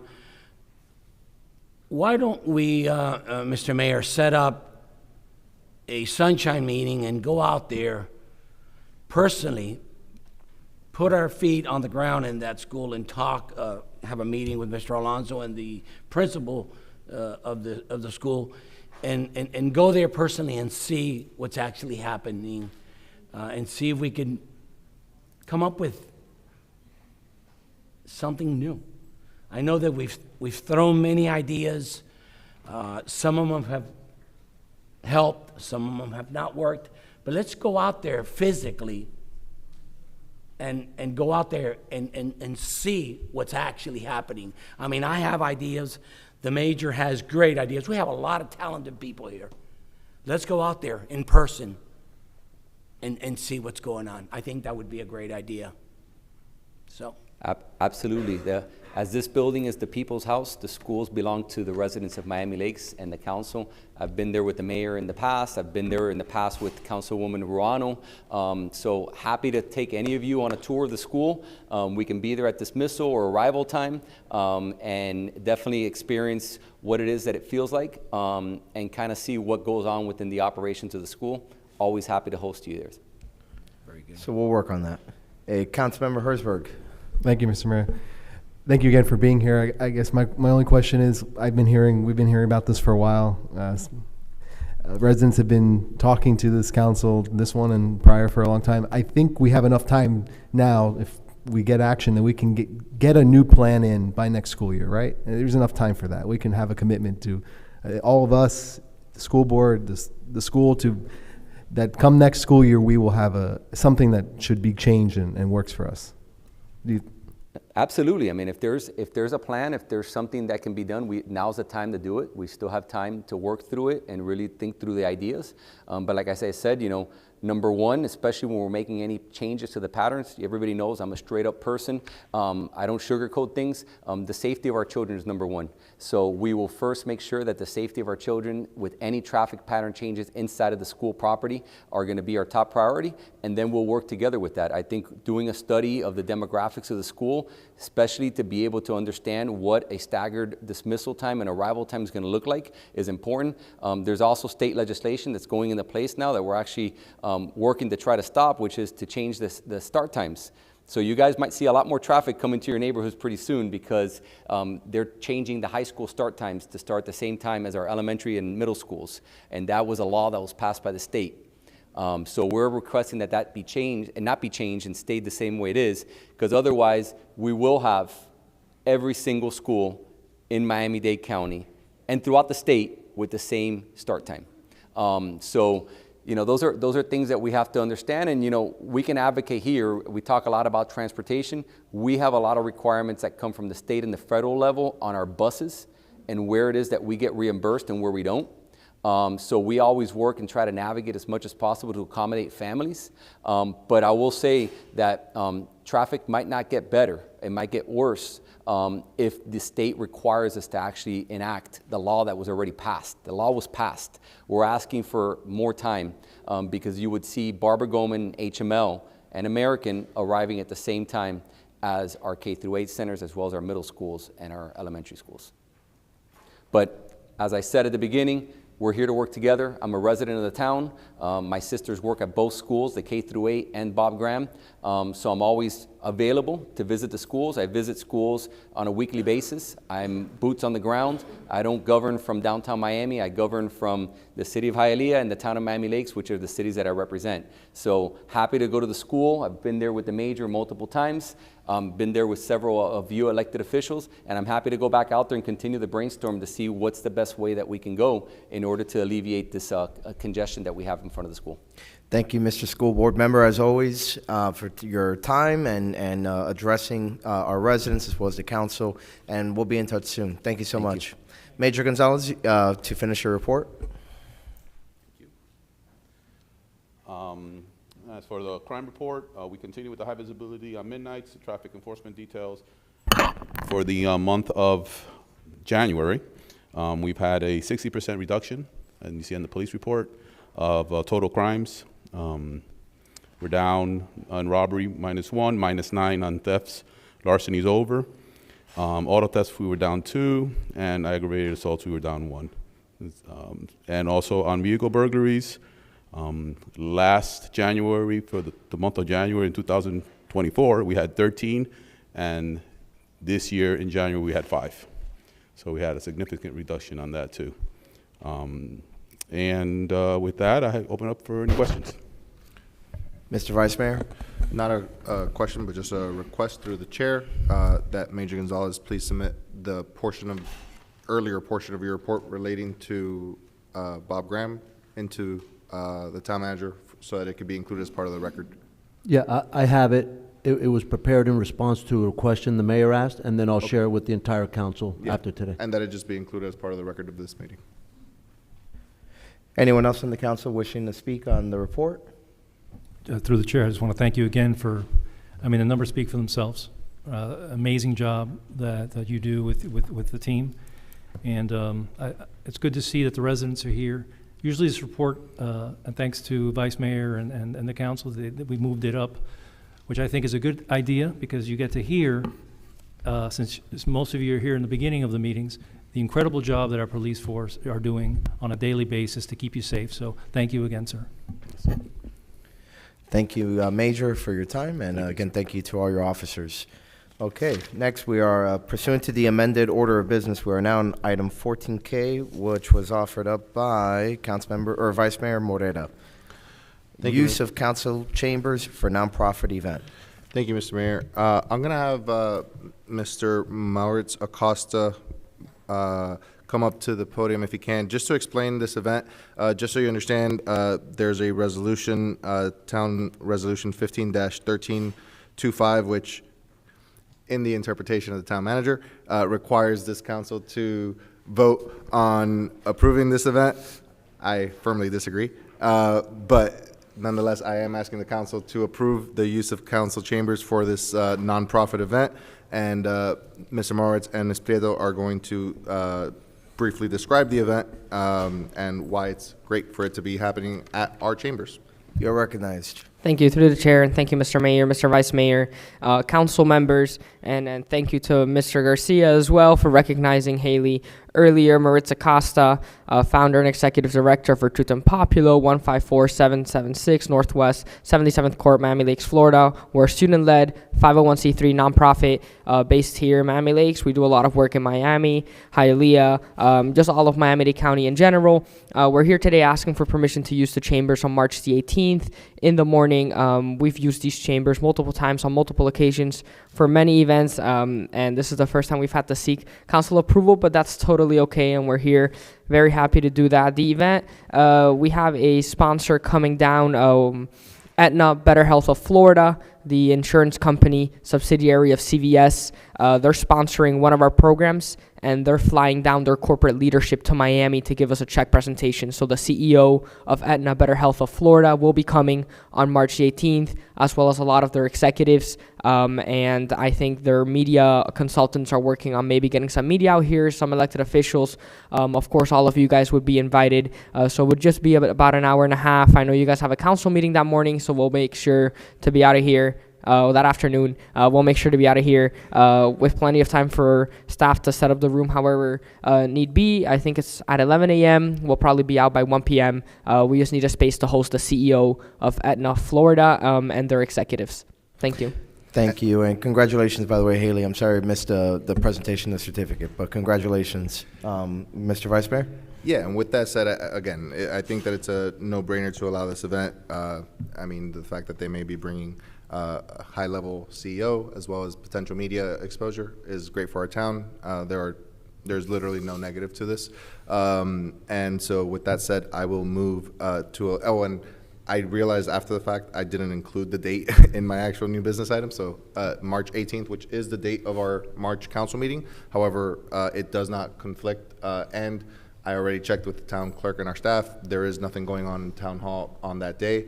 And actually, as of right now, there's already a hold on the town calendar for this event in the event that it gets approved. So with that said, I will move for the item to be approved. I'll second. It's been moved and seconded. Is there any discussion on this item? I just have one question. Councilmember Sanchez. March 18th is a school day. Is this already something that has been approved by the region? Correct. I mean, this is not a school affiliated event. So it's fine on our end. Okay. Okay, with that said, there being no further discussion, all those in favor say aye. Aye. Approved, no. The ayes have it, the motion carries. Congratulations. Thank you, Mr. to Mayor, everybody. Vice Mayor. Okay. Council, we are now on item 8, committee reports, beginning with 8A, Special Needs Advisory Board report. You are recognized. You can all come up, don't be shy. Madam Chair. Good evening, council members, Madam Clerk, Town Manager, Town Attorney, residents, everybody. I am the new chair of the Special Needs Advisory Board. I'm back. I want to start by thanking John Roger for being our chair for the past couple of years. He did a wonderful job and he will be missed. I want to welcome one of our new members, Kimberly Trellis. We're very happy to have her. And we have a couple of our OGs here, Jesse and Gladys. Just to give you a little update of what we've been up to the past 6 months since we last did a report. We're continuing with the dance class with Arts for Autism. That's for children and adults, and it takes place every Saturday at 11 a.m. and at 12 p.m. at the Mary Collins Community Center. I welcome you all to come visit anytime. It's a lot of fun. They did perform at the Main Street Festival of Lights again this year. We also continue to offer the contactless martial arts program at the youth center on Mondays and Wednesdays. We had a successful 2 semesters of an animation program for adults. We're gonna have a new semester coming up in May. We continue to sponsor Hope for Autism's fashion show and holiday party. We had our first sensory-friendly movie in the town of Miami Lakes, the Garfield movie, over the summer. We hosted a fall picnic for special needs families with UM-CARD at Veterans Park this year. We also sponsored a cooking class at Gigi's Playhouse. We recently had our annual Painting with a Twist event. And I want to thank Councilman Sanchez and his lovely wife for coming to the event. It was a nice way of getting to know you, and I look forward to getting to know all the new council members. So for future plans, we want to add a sensory park feature to one of our parks. So we're going to be meeting with Jeremy to go over some ideas. We're also going to be doing workshops for special needs families. We're going to have our annual April Resource Fair with Arts for Autism. We will continue to support and partner with local organizations and service providers, advise the town on inclusive practices for all events. We're planning on having our 4th of July sensory-friendly room at Mary Collins Community Center again this year. We're also looking into doing a car wrap, one of the town cars, with some type of like inclusive message. I already said that we expanded our program from Mondays and Wednesdays of the karate class. If you don't have any questions, that concludes our report. Well, thank you for your report and all the hard work that you all do. So good to see so many familiar and new face. With that, I'm going to turn it over to my colleagues who would like to speak for some. Mayor. I saw Councilmember Herzberg's hand go up, then we'll go to Councilmember Morera and then to Councilmember Sanchez. Pardon me, Vice Mayor Morera. Thank you, Mayor, and thank you all for all the work you do. Congratulations on becoming chair again. Thank you. So the only question I have here is, what's your, again, I don't know how far advanced you got going on it. Obviously, you've always been funded through the gala. That's still progressing. You guys go start working on planning in that, and obviously there's a different administration. I know previously you worked a lot with the mayor's office, mayor's assistant. So just keeping that, because I didn't see that here, is like, okay, hold on. I want to make sure you guys continue to do that because it's a great event, and obviously, of course, it also funds your committee, which is important. Absolutely, we're looking forward to working with the new mayor's office and his assistant in planning the gala. Okay. Mr. Vice Mayor? Sorry, Councilmember Herzberg, you have a follow-up? Okay, okay, Mr. Vice Mayor and then Councilmember Sanchez. First and foremost, I think it's great that you have a whole squad up here. It's always good to see when a chair is backed up by her members. It's probably a testament to your leadership as well as the unified mission that is advancing special needs. So thank you guys for being here. As for my comments on the report, number one, how's attendance in your meetings? A lot of times in these reports we do get a report on attendance, and I know that that's a hot button issue right now. Are you guys having any issues meeting quorum or with members being absent or anything like that? We're not having any issues. Beautiful. We That's always great to hear. meet quorum. Again, it's probably due to the unity of the mission statement of your committee, so that's also a testament to the dedication of your members. As for the sensory park feature, I do want you to know that I am aware of the issue. I did work a little bit with John. Please feel free to reach out to me and use me as a resource on the dais side of things. If there's anything that you guys need to that regard from us, come to me. I'll put it on an agenda.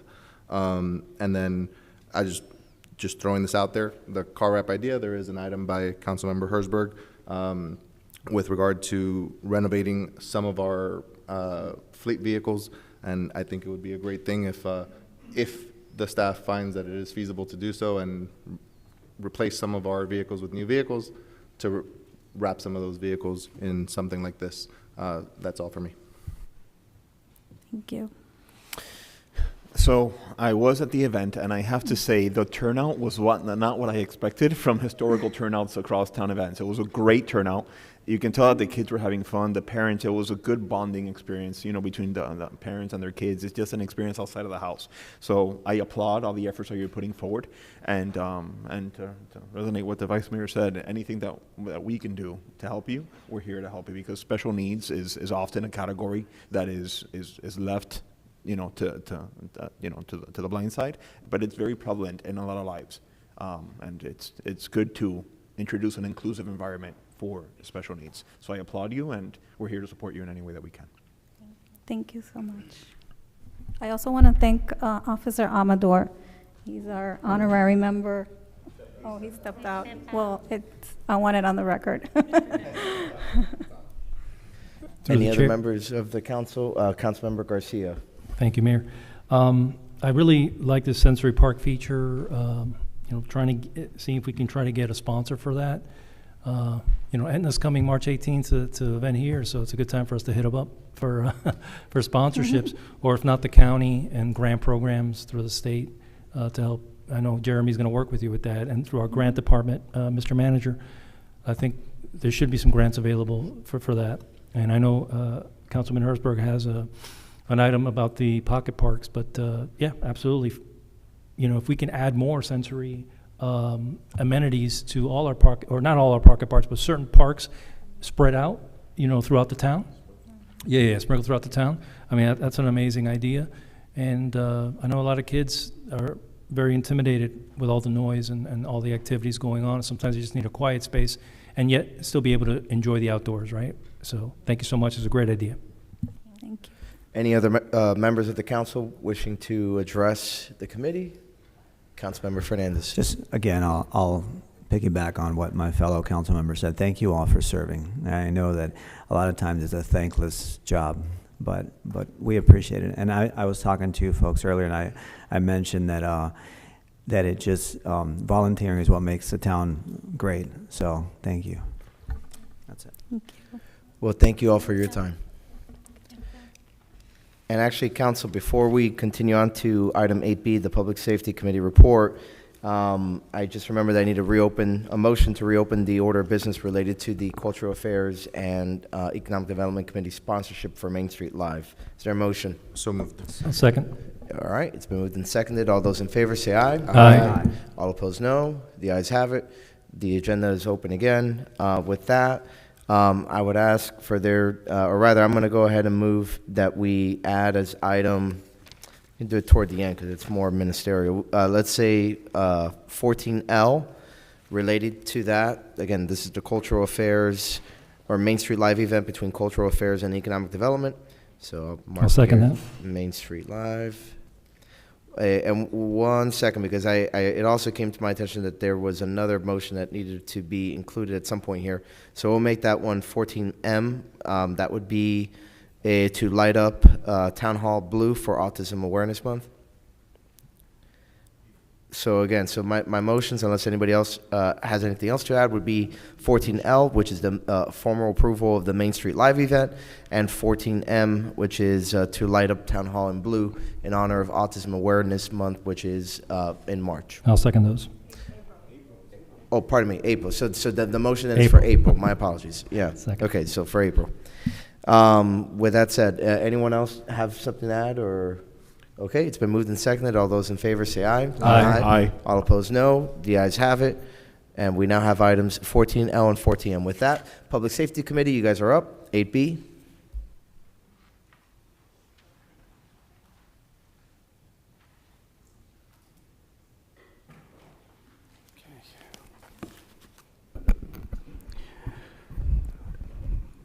All right. Mayor, Town Council, Town Management, I promise, special advisory, I'm not showing off, okay? Got the whole crew today. If you all don't mind, we have a special presentation before we give our report. If possibly I can have the council step down to recognize someone today. Should be fairly quickly. Council members, please join me at the Well of Chambers. Okay. They're gonna come right here. And while they walk down, we're gonna, this event is actually for Mr. Omar Gonzalez. So we'd love to have him come up with his lovely family.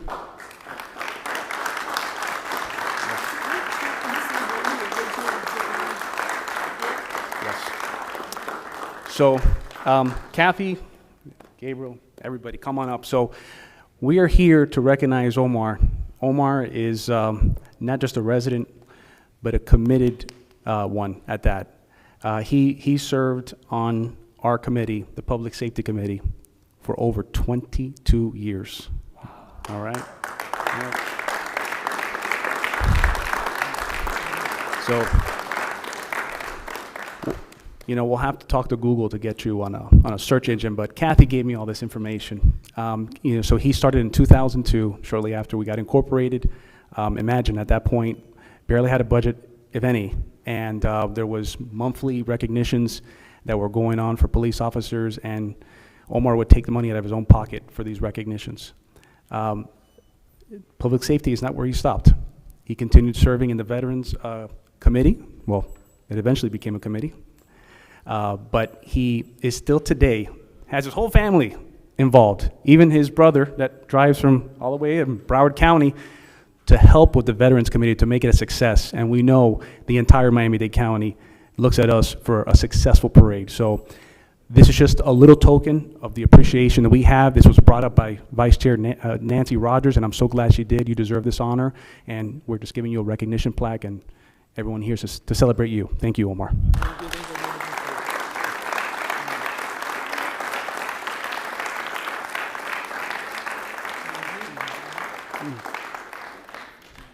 All right, we'll take a quick photo, and then Omar can say a few words if you'd like.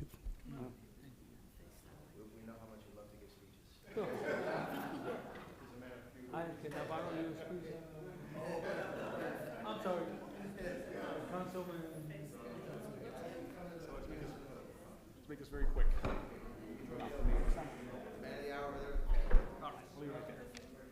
right.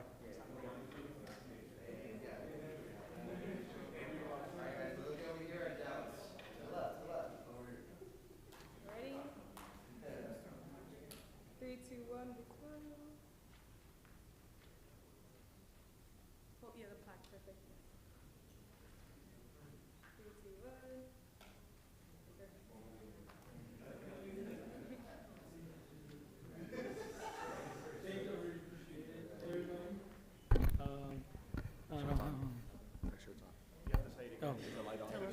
Tell us about your favorite time. Thank you, I really appreciate everybody, and see you next time.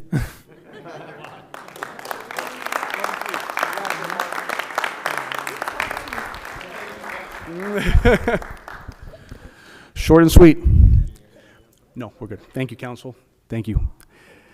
You know, while you all walk back up, just wanted to recognize some of the folks that make this committee successful. Actually, I think Luis Lopez is actually the second longest serving member, right? You are. Oh, actually, I'm sorry. Yeah. Mr. Pena is.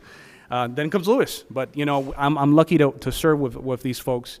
Mr. Pena actually is retired from law enforcement, over 25 years of service. Nancy, also known as Mama Nance, has been around the town for very long and known by everybody.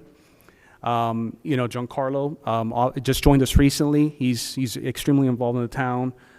Lucky to have Lieutenant Villacencia Darwin, from the fire department, and police officer, actually, so he wears two hats. And we have Johnny Torres, which has been nothing but great to have on this committee and really teach me the ropes from being involved in leadership. So nonetheless, back to business. Okay, so, yep, we can stay. Yeah. Absolutely, thank you. So first and foremost, I wanted to thank several people that make this committee successful. And I want to thank those that actually took the time out of their busy days to meet with me recently to teach me the ropes. I just recently became chair of the committee, thanks to the support of the overwhelming, my members.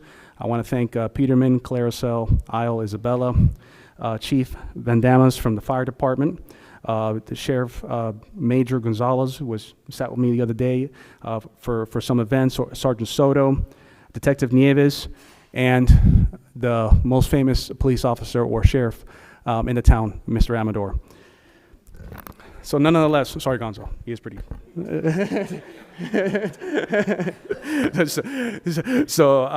But nonetheless, so we, this is our biannual report, as you all know, and some of the things that really are needed, for our committee is some changes with budget. Now, obviously, we're not asking for more funds, but just different allocation of funding. So essentially, the way the line items break out now in our budget, there's only like 3 line items. So essentially, we're asking for a breakout, which is presented in you all, included in the agenda. And, these are events that for the most part have been, we've been part of in the past. Some of them are new, like we did the 9/11 Memorial event last year. Annual plaques has been something that we do every year to recognize those from the Sheriff's Office and from the Fire Department.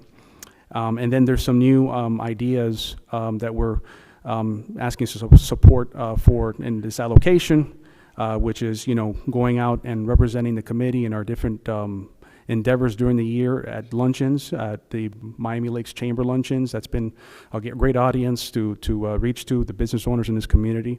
And it's been growing, thankfully, to the Casamayors and Fred Senra, have done an exceptional job in really building up that group. And essentially, we have some things going on, that we've worked on, like the public service announcement that we did for 3054 Police, currently being modified to add, some of the sheriff's logo on it.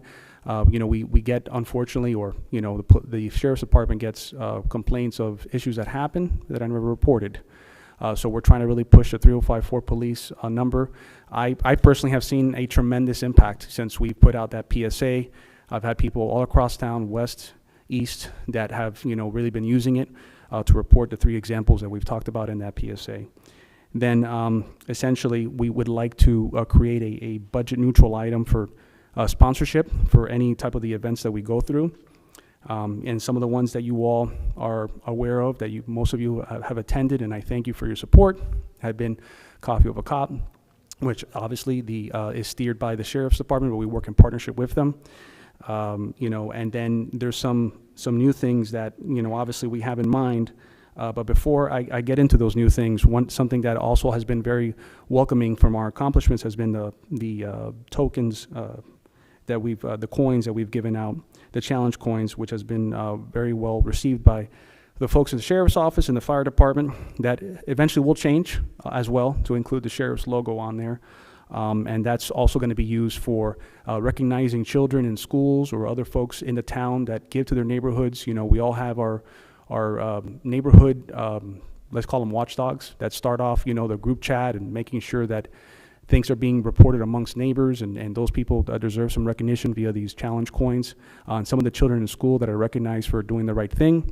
I know that's something that's a program right now that hopefully we get to be more involved with in the future. But nonetheless, those are the budget items. We have done the 9/13, we did a recognition or appreciation lunch, better said, where we went to both Station 64 and Station 1. Thank you to Lieutenant Darwin that helped out with that initiative to pretty much lunch on us to all the folks that give back in the police department. So essentially, we also did, I think some of you attended the January luncheon at the Miami Lakes Chamber, where we brought in someone from the non-for-profit to talk about human trafficking. Unfortunately, it's a big problem here in Miami-Dade County. We lead the state in it, and that brought some awareness to that, and we look forward to doing other campaigns like that the remainder of the year. So, future, in perfect segue to discuss about, you know, plans that we have for the rest of the year.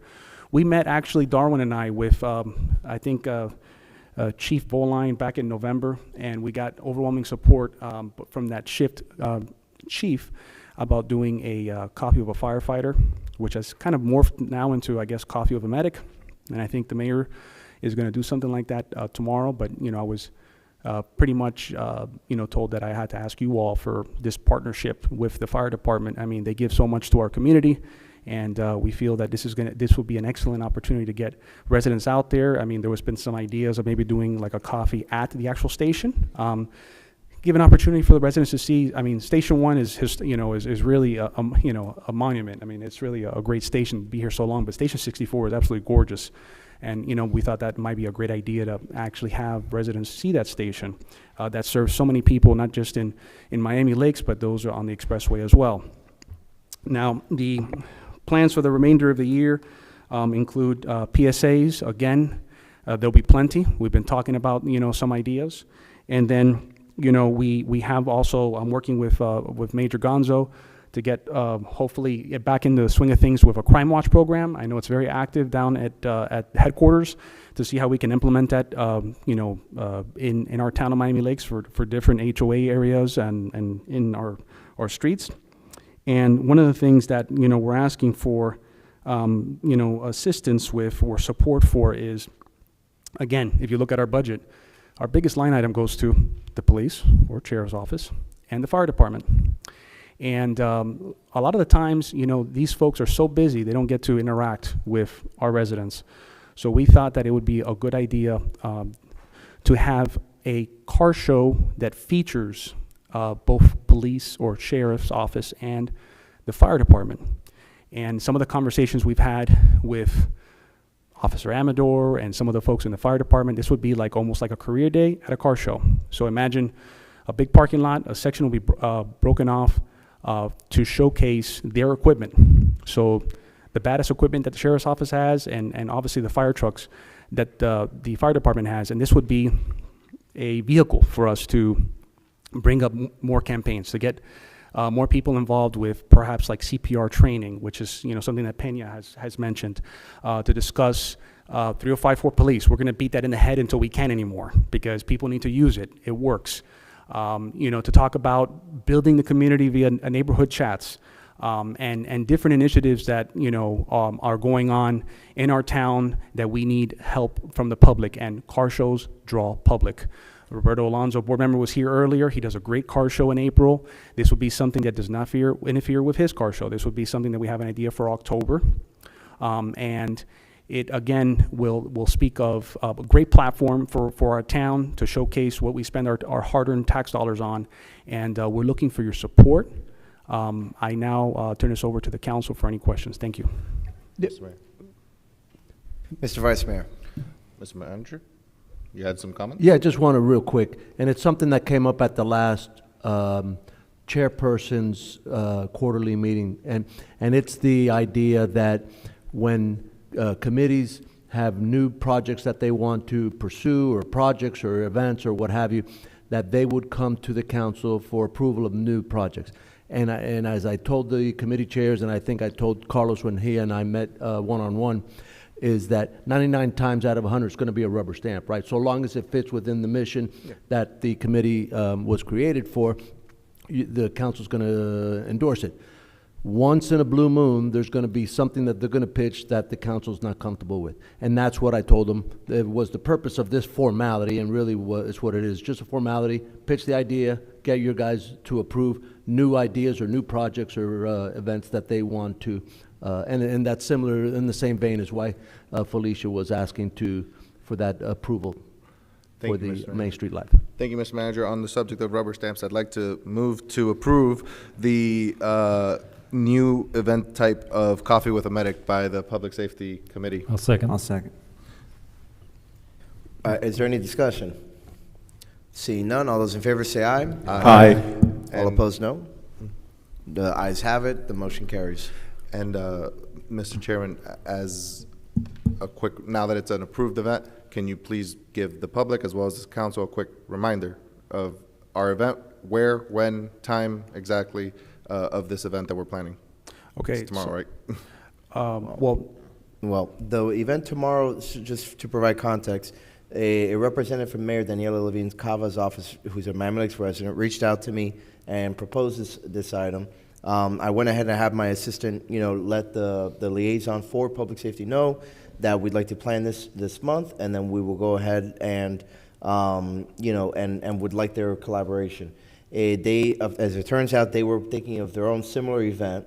So in terms of the event tomorrow, this one's just really just directly between myself and Mayor Daniela Levine Cava's office. If they want to, I'll put them in touch with Chris if they want tomorrow, so that they can utilize that resource. They're willing to cover the expenses and everything, so it takes it off our pocketbook. So, so I'm more than happy to work with them to get them in contact with Chris Garcia, so that they can, have that moving forward, and that way it's something off our books. So Perfect. Thank you for the clarification. And then, through the chair to the town manager, do they also need an approval of this car show? Yes, sir. Okay. I'd like to move to approve this event idea for a car show in the fall to honor, as you put it, cops, police, sheriffs, and firefighters here in the town of Miami Lakes. I'll second.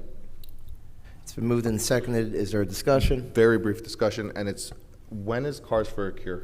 It's usually April. April 7th. Okay, so fall does not interfere with that at all? That was my only concern? Yeah. Well, and pardon me since I stepped out a second, but is there a cost associated to the town with this, or? Okay, so the actual cost of this is why I would like, my report states the sponsorship, on here, because I do feel that, this could be something that will be supported by sponsorship. It's a great opportunity for, many folks to sponsor. Now, what ends up happening here is that the budget that you see in front of you is for this fiscal year. Mm-hmm. So more than likely, I will have to go back in the summertime or before this event and provide, if for the next fiscal year, which is October 1st, what would be the cost? Because I don't have that cost right now, but from what I understand, we're being supported by both departments, sheriffs and the fire. There will be a cost with some of the command staff that will have to come in on the weekends, overtime, right? So that has to be considered, but then also the other items where is still debatable. What is it going to cost besides the OT? I feel that everything else should be pretty much, I guess funded, because if you have vendors that are coming in to do food, a food truck or anything like that, that's going to be on them, and those will be picked. Those will go through a process through our committee where we approve them. So to answer your question, we don't have a cost at the moment. Okay, so for myself, I'm going to be a no at this moment until we get more information. Understood. A Special Needs Advisory Board knows, I tend to like having a lot more information up front before approving new events, especially when it's going to involve a new cost to the town. So, I understand this is just the authorization, and more than likely we'll have a better discussion in the summer, but then that's when I think perhaps we should take it up, at least for me. But I have a feeling that there might be support just to approve it anyway, but I just wanted to provide context for my vote now on the record before the vote. Is there any other discussion? Councilmember Hersberg. Last word for me. Thank you, Mr. Mayor. First, I think the event's a great idea, especially if it's something on the weekend. Kids will come. I know my son would love the fire trucks. I share the same concern. I think maybe I would say we should approve it subject to it being at zero cost. I don't know what type of PR budgets the fire department and sheriff department have. Mm-hmm. This is a PR event for them. This is good for them, good for the town, good for the departments. Again, they look into the costs, and I agree a lot of the costs should be sponsored. I want to approve it so you guys can going, but I don't want to tell you 100% the money's going to be there, because we just don't know it's going to be there. Unless you come and tell us, don't worry, we got this company sponsoring it, we're good to go, then I don't think you're going to have an issue getting that approved. If you want to proffer that as an amendment, yeah, I would support that. I would amend that we approve it subject to the committee coming back to us when they deem fit, hopefully over the summer, confirming if they need money or if it's going to be budget neutral. Second. It's been moved and seconded. Is there any discussion on the amendment? Through the chair. Was that Councilmember Sanchez, right? Yeah, just two questions. Site for the car show. Do you have a projected site as to where you would want to hold it? There's been some preliminary conversations. Obviously, we have to figure out what the soccer, schedule is like. Royal Oaks Park has 220 parking spaces. West side of Miami Lakes has a lot of commercial buildings. There's been some conversations within the committee, possibly one of those parking lots on the west side. Okay. But I do also, before I go into the second question, Councilman, we do have $2,400, which is an appreciation lunch, okay? That lunch could potentially be scrapped for the next fiscal year and be used for the car show. So yes, I do understand you need clarification. I totally get it, and you will get it. But this is more than anything to start the process to get information and come back with more information. Okay. Your second question. And just as a suggestion, because I'm very involved in the Cars for the Cure car show, and I was involved in the, in my latter years of the reindeer run, is the Cars for a Cure is a fundraising event where the funds from that car show are donated to UM for child cancer research. They fundraise through many different ways, like sponsorship and things like that, but also the cars that are participating have to pay to participate in the car show. They just don't drive in and pull in. So that could be another funding source where you have, let's say, 100 cars at $20 a car, it's $2,000 that you're able to fundraise that very same day. That's how, Cars for a Cure does. And even for the reindeer run, you have to pay to participate in the reindeer run. So that is, a source of fundraising for you. No, I appreciate it, and again, as a neighbor and a friend, thank you so much. I look forward to hearing any of your feedback, because I know you all have done this before, including town management. Anything that I can use for this process and planning would be greatly appreciated. Is there any other discussion on the amendment itself? Again, the amendment being to approve subject to confirmation that there is no cost to the town. That was the amendment. Through the chair. Councilmember Garcia, Thank on you, the Mayor. amendment. As far as the amendment, I'm going to be a no for now, because and making it absolutely zero cost to the town, I don't think we do enough for the firefighters, honestly, and I think a little bit of cost, I want to keep it open. Maybe nothing crazy, but if we need to pitch in a little bit, besides we don't know how things are going to happen with sponsorship. It's the first time you do it. Maybe you don't get the sponsors you need. Maybe you don't get the participation you need. But so I'll be a no on that, because I think I'm open to a little bit of money coming from the town, not too much, but if we need to, because I think the firefighters deserve something like that. I don't think we do enough. So I'll be a no on the amendment. However, I'll be a yes on the original item. Any other discussion just on the amendment? Seeing none, Gina, Madam Clerk, please call the roll. Okay, on the amendment, Councilmember Fernandez, Yes. Councilmember Garcia, No. Councilmember Cuadra Garcia, No. Councilmember Hertzberg, Yes. Councilmember Sanchez, Yes. Vice Mayor Morera, Yes. Mayor Diegues. Yes. The amendment passes. Now on the main motion. And now we're back on the main motion. Is there any further discussion on this item? I believe the Mayor? Vice Mayor wanted to close, but yes. Just one quick. Manager Peterman. More of a comment, and it goes to the Mr. Chair Andres, which is items like moving money around within your budget. We just got to make sure that before the council, you bring it to the council for approval, that that's something that your committee has taken a formal vote on and so forth. Yes, Mr. Manager, actually, it's part of our report that we want to put a budget neutral item on there for sponsorship, because and something else, man, I'm learning. But I think I want to say Isle said that Baptist comes to the table and they want to do sponsorship for certain events at some point in the year. So I would like the Public Safety Committee to be part of this conversation. Yeah, no, that's 100%, that's good. I was thinking about the appreciation breakfast, that if you guys want to scrap that event and then put that money towards something else, that would have to be first a vote of your committee to make that request and then bring it to the council for approval. Okay, all right, now the budget is due in April, correct, for the next fiscal year?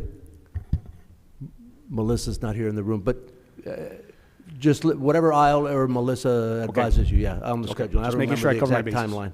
Okay, understood. Thank you, Mr. Manager.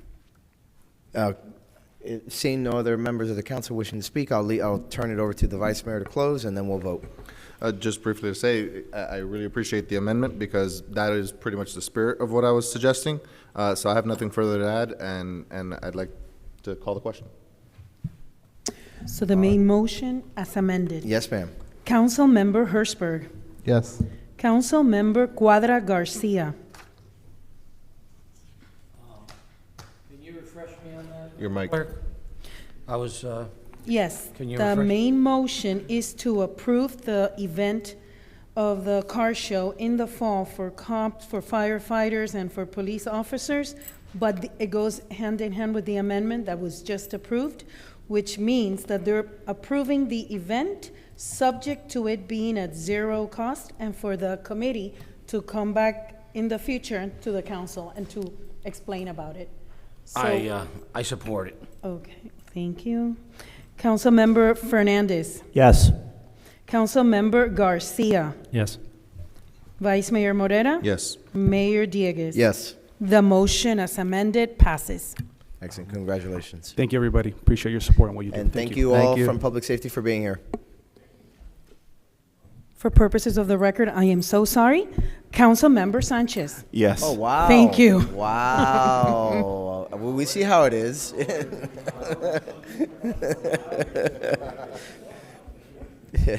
Again, but thank you all from Public Safety for being here. Have a good night. With that, we're now on item 14C, which was proffered by Councilmember Cuadra Garcia, underpass bridge on 67th. You are recognized to introduce the item. Thank you, Mr. Mayor. Mr. Mayor, I come before this council and all my colleagues on this project that is dear, real dear, close to my heart.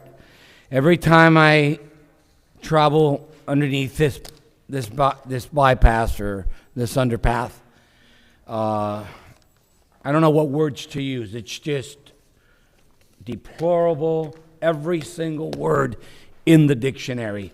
So I've given you guys a set of pictures. This was actually a week after it was cleaned. We have people underneath that bridge doing all kinds of things, from feces to you name it. This is unacceptable.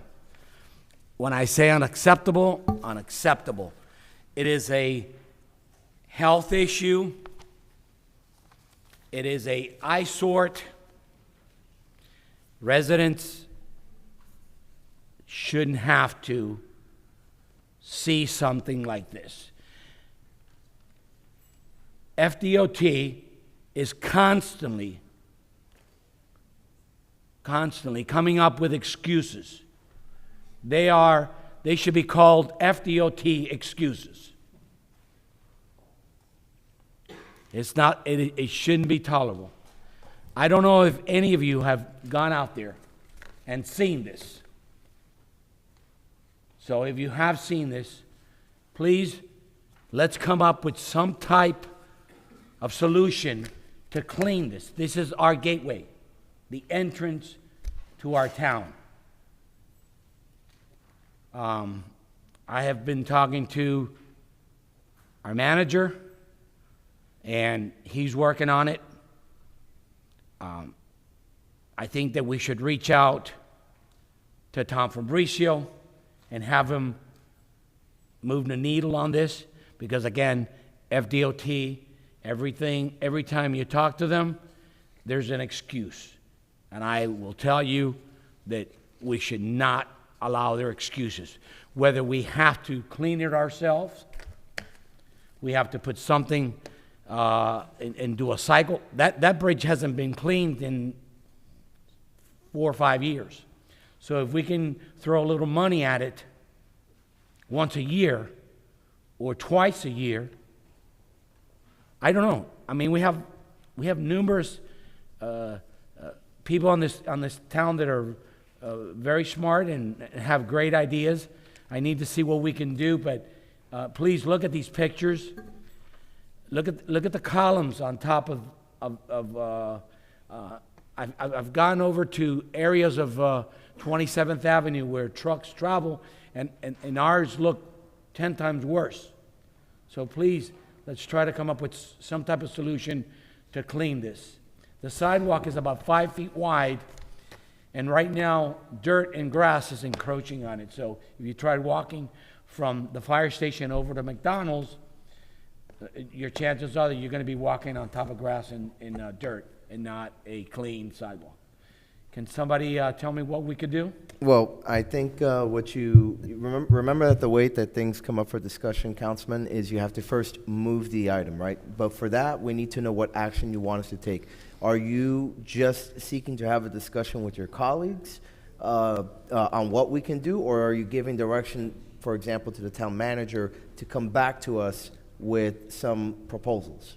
Yes. Which one? That one would be the appropriate. So what you'd like to do then, and you'll need to state it for yourself. Yes. Is that you want to move to direct the town manager to come back to the council with ideas on how to beautify the 67th Avenue underpass. Go ahead. Thank you, Mr. Mayor. Basically, I moved to have our manager come up with some type of idea to talk to DOT to see how we can improve the quality of that underneath bridge of 67th. I'll second. I'll second. Okay, excellent. Mayor. Is there discussion? Yes. Mayor? I first heard, before we, well, pardon me, Mr. Manager, is it something that's going to clarify the motion? Or Yes, that you're sir. seeking clarity for? Okay. Yeah, yes, sir. And it goes back, if you remember, that council member Ray Garcia brought this issue to light. We had a site visit with council member Garcia, Stacy Miller, who is the district secretary from FDOT, and several of her staff members. Senator Garcia's Rene office, yeah, Garcia. and the mayor was there. Some of the other council members were there, and we had an on-site visit, and the outcome to that was FDOT said they understand, and they would do a one-time head-to-toe cleaning of the area, and then they said, from that point forward, if you want to have something more than what they do, which is, as Councilmember Cuadra Garcia stated, is not very often, right? It's several years pass between the time when they do these cleanings. The roadway underneath there is actually a county, and to the best of my knowledge, I don't know of any area that the county has litter control similar to what we have. So if we want to maintain it and pressure wash it similar to what we do with the 154 underpass at the Palmetto, if we want to have litter control, include that in their routes, we can do that. It would be at our cost. And Public Works Director Omar Santos came before the council. He got some proposals on at least the pressure washing and so forth, and presented it. It was presented during the last budget process. Due to the budget situation that we had, it was one of the items that could not be funded during the last budget process. So we have a solution. Obviously, there's a cost to it, and so there is numbers. The proposals probably have to be refreshed because they're several months old. But we have a solution. Basically, FDOT said, if you guys want to do more than what we do, then it would be on your dime. But there is a solution. It's just dollars and cents. Yeah, and it was a yearly cost, correct? Well, it would depend on us. The proposal that Mr. Santos got was for every time they did it. So then, and I think it was, I don't remember what, it was over $10,000. So what that cost would be is every time they do it. Now, we would decide, do we want to do it weekly, monthly, quarterly, twice a year, once a year, whatever that frequency is, the cost doesn't change. It's just however frequent we want to perform the cleaning. Got it. And turning over to my right, I forgot who had their hand up first. Was it Councilman Garcia? Okay, yes, so we'll start with the council discussion, and then we'll go from there. Councilmember Garcia, you're recognized. Thank you, Mayor, and thank you, Manager, and thank you, Councilman, for bringing this up. Absolutely. Just to dovetail on what the manager was saying, yeah, absolutely. 2 years ago, we went through this process. There is a cost. Now, the other, we have an agreement for 154th, right? And that's the 154th looks pretty good. But I talked to the manager about that. 37th, 27th looks better, right? I know the mayor, through work with FDOT as well, brought more landscaping to that area, which was terrible. But yeah, FDOT definitely, there's a cost to it. The only thing I would ask manager is to see what is, and we talked about this earlier, what is Miami Gardens doing or up the line going east, because they look a lot better than ours. They're a lot cleaner. They have better landscaping. Do they have an agreement with Miami Gardens or Opalaca or anything like that? If they do, maybe we can mirror what they're doing, because obviously it's working. But yeah, it's been a couple years, more than a couple years, that that's the major entrance to our town. It is, looking at the pictures, it is not the standards of what Miami Lakes expect when they come into their town. So, and the cost was the issue, right? The last time, everything costs money. However, the entrance to our towns, guys, that's the welcome mat. So I would ask my colleagues, along with whatever we can do short term, because garbage accumulates there. You clean up, 3 days later, there's garbage everywhere. There has to be a constant, our SFM, whoever we use, have to constantly be on that. I think that's on us. We can't rely on anybody else for cleanliness. And FDOT should give us the same, deal contract that they have with other towns if it exists. And frankly, I think we should push FDOT as much as possible, squeeze every single dime from them, because that is their bridge right over the Palmetto. But unfortunately, we're going to have to do our part as well, or else that's going to remain the same for years to come. And honestly, it's going to cost us some money. But we need to squeeze them as much as possible, make sure we get the same deal other municipalities are getting, if they are getting it. If not, then we have to be a trailblazer and work something out like we do at 154th. I'd also like to see more landscaping. I mean, the mayor did a good job bringing some landscaping in, but if you notice the other 37th, 47th, their landscaping is amazing compared to what we have at 67th. So I agree that we need to move on this, because it's been way too long. Mr. Mayor, one more thing that I'd like to add. Wait, hold on. First and foremost, if you want to add something at this juncture, you should do it as an amendment, right? But before you do that, so that we're not just constantly tacking on items, why don't you let everybody else say their piece first, in case there's something else that you want to incorporate at that point. Okay. Good? But do you want to say anything? Well, again, you just presented the item. Councilmember Hertzberg, Vice Mayor Morera, and then Councilmember Fernandez and Sanchez. So we'll go from right to left, again, from the Vice Mayor on.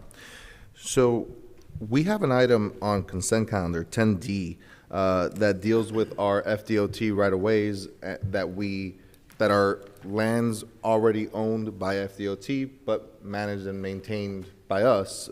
We pay for it. They pay us a, what do we call it? A tithe. Dividend? A tithe a tithe. Thank you.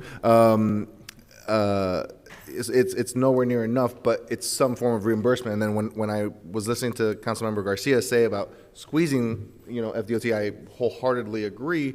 And I think that the way that we do that is actually through that rebate, right? Through adding on this 67th underpass onto the list of FDOT managed areas that we maintain, and get a subsequent reimbursement from FDOT, and then to go along with what Councilmember Garcia was saying, we squeeze as much as we can out of that reimbursement, because it is going to be a pretty penny. I do agree with Councilmember Garcia and Quadra Garcia that it is a mess. It's been a problem for a very long time, and that whether it be out-of-towners coming into the town of Miami Lakes and seeing it for the first time, the second time, or the 100th time, it is important how your town presents itself when you walk through the door. And for the residents, it is a welcome home, Matt. And that welcome home shouldn't be these pictures that we're looking at. So I do wholeheartedly support the item. I don't think that me suggesting that the town manager should look into this idea of what we have existing under 10B needs to be an amendment to the main motion. I don't think it needs that. I think that the town manager can hear me out and just include it in his future proposals. But if it does need that motion, let me know and I'll make the amendment if necessary. Yeah. Thank you, Mayor. I wouldn't think that we should play or alter the one that's here on the agenda now. It would be a separate one. Right. So I appreciate your passion, Councilman Quadra Garcia. Yeah, this is something that kind of aligns with what I ran with when I was running for this seat, and just leveling up our town.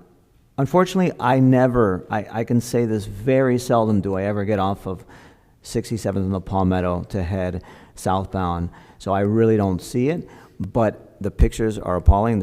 It's awful. So whatever it is that we have to do, I'll support the item. All right, so there's one big word, a word that comes to mind, jurisdiction. So our jurisdiction as a town ends on 167th. The area you're proposing is just outside of that jurisdiction. So instead of just going and trying to reach out to FDOT, I think there's other government agencies that we can also reach out to, the Office of Commissioner Rene Garcia, since it is a county road. You know, it's the north and southbound lanes on 67th. So as you're coming south on 67th and coming into the town, you're going to see it. Going north, you're leaving out of the town, but it's still, you know, if you're not going to do half of it and leave the other way, the other half looking as bad as it is. So it's, you know, it's an item that I support, but I think it's not just FDOT. I think the county should also play a hand in it. Yeah, I'm going to go ahead and opine here as well. And as Councilmember Fernandez stated, running on beautification was part and parcel of my platform. It was a big part of my service to the town, right, when I started off in neighborhood improvement. My constant concern, and Councilmember Garcia knows this, has always come down to the cost, right? I think at the time, the number that keeps coming back to me, and I could be wrong, was that yearly, at least based on the number of cleanings that we were discussing at that time, was something like $70,000 a year in terms of the cost to the baseline budget that we would have to be tackling. Yeah, I think it would be less. I think because it was probably in the neighborhood of about 18,000, Omar, right? Or yeah, go ahead. No, yeah. Let's discuss Yeah, 'cause specifics. that number if is you in have my it head there for some handy. reason, so. But that's every time, so it would be probably less than 80 or 70. Good evening, Council. Omar Santos, Public Works Director. So the number that was presented was a total of 50,000, but that included multiple 3 cycles of pressure washing essentially all the concrete surfaces except the bottom of the bridge, since DOT does not allow us to do that because of the integrity. It could damage the integrity of the beams. And also it included mowing and palm frond debris removal along the slopes. If we were to only look at the pressure washing, not including overhead areas as far as the beams and the barrier wall, that's roughly a $5,400 per cycle cost. And again, these are about a year-old number, so they have to be revisited. So again, it was 15,000 per cycle, right? That was the number back then that we were discussing. The all-in is 6,000 per cycle. So 6,000 per cycle, and then But it was 15,000 depends on per what year? we elect to pressure wash. Yeah, so this is pressure washing everything, including bringing in lifts to do the 6,000. Yeah, per cycle. What we Along had with the presented palm was frond 3 cycles removal for and a year. everything else. That's But the higher then number. no palm fronds, no mowing, no extra mowings Correct. of That does not the include slopes that. in the area. And Just, so the number I gave you is just pressure washing. Okay. Yeah, I mean, well, look, we'll beat it up in the future. You know, obviously right now we're still trying to find some options, but again, we have a bunch of mini parks that still need equipment replaced, right? More recently, I'm sure we all saw online the slides that were broken and need repair, and the list goes on, right? To me, like every resource that we get should go to those parks first and bring those up to speed before we tackle like this project. I mean, I understand that it's a gateway to the town, but it's just not the same for me, at least, as 154, which is a road that everybody traverses, right, day in and day out. My mom and others are constantly in my ear about how faded the Town of Miami Lakes logo is under the bridge there, and I think that is just, you know, also another better priority area here. And I drive by this all the time, right? It doesn't have the same level of priority for me, especially since a lot of the people aren't really in there for any significant amount of time compared again to those cars that are waiting to turn left onto Palmetto, et cetera, et cetera. Anyway, I'm going to vote to approve it now. Again, the direction I think is pretty clear. That's just for the manager to continue to come back with updated numbers, right? And then I'll make a final decision there. But I just wanted to put it out there why I'm a little hesitant, right? I think like all the money that we get should go first toward our mini parks, and then go from on from there, And then before I continue, I've also been reliably informed that at the most recent Transportation Planning Organization meeting in which Commissioner Garcia sits, there was an item funded or approved. It's called the STEP Study for Complete Streets Features. And it says the STEP Study, which focuses on recommendations for implementing complete streets features along Northwest 67th Avenue / West 12th Avenue from West 74th Street to Northwest 169th Street. Approaching completion, we expect to finalize the study in the coming weeks, and the Executive Director, Eileen Bouclé, will brief Senator Garcia on the recommendation. So in essence, this study was a combination of both figuring out what the county can do on their end to go ahead and beautify those different entrances there, but also make it more pedestrian friendly and also be able to move more cars. And that, as I understand, is an outgrowth from Councilmember Garcia's item when we had that meeting there under the bridge. So that's coming up. With that, I think the Vice Mayor wanted to add, or actually, Councilman Cuadra Garcia, you wanted to add to your motion, no? I wanted to add that this is a safety issue. I've actually visualized rodents coming out of their sewer system. So where are those rodents going? They're going into McDonald's. They can be going over to the fire station. They could be going anywhere. So it is beyond aesthetics or the facade. It's safety now that we're talking. But if they're coming out of the sewers, we don't have responsibility for that. No, I understand that, but just so you know what is actually going on No, in that area. I understand, but pressure cleaning it, for example, I don't think that's really going to solve the rodent issue. is what No, I'm trying to say. I agree. Yeah. Just wanted to add to it. But you did say that there was something you wanted to add on to your motion, so I'm just, That was it. It was the Oh, issue of okay, the rodents in the area. Understood, okay. Vice Mayor? Just a final recommendation to the town manager while he assesses the possibilities is also sponsorship. We feel like we come back to that a lot, but this is something that can be tastefully done through, it would be a large-scale sponsorship where a very small, you would have something like what you have at 154th where it says Miami Lakes very large, and then somewhere off in a corner, it says beautification proudly provided by, and just to name one, TD Bank, whoever, right? And something like that could actually pretty much pay for almost this entire thing. And then they're guaranteed that's going to be up there for years with their name on it. I mean, we just have to be very careful because the last thing I would want is for us to have to take it over if the sponsorships stop at any point. But I see what you're saying. Yeah. That's why I said it as a one-time large donation, sufficient to pay for doing it for a significant period of time. Yeah, no, I get it. And again, those murals get dirty. Again, I get the calls I get about the one on 154 is a big proof of that. With that said, is there any other discussion on this item? Okay, with that, all those in favor say aye. Aye. All opposed, no. Oh, pardon me, that was me just repeating what you need to say. Yeah, so with that, the ayes have it, the motion carries. Congratulations, Councilmember Cuadra Garcia. I think that's your first item passed, right? Yeah, so congratulations. We're on 14B now, proffered by Councilmember Sanchez. You're recognized to present the item. Thank you. So 14B is a volunteer initiative that I really spearheaded during the time of my nomination and spoke to residents about. In the town of Miami Lakes, we have a lot of events. We have, 12 committees. Every committee has at least one event a year where volunteers are needed. Over the summer, a little bit more background on this. Over the summer, my oldest son is now in high school. In order to graduate high school, volunteer hours are a requirement. I believe it's a minimum of 75 hours. For college applications, it's much higher. Some colleges are even requiring 1,000 hours to get accepted into a school. Over the summer, I reached out to town staff to see if there were any volunteer opportunities. As I was growing up, there were volunteer opportunities, in other municipalities and parks and schools, and I was told that there was nothing available.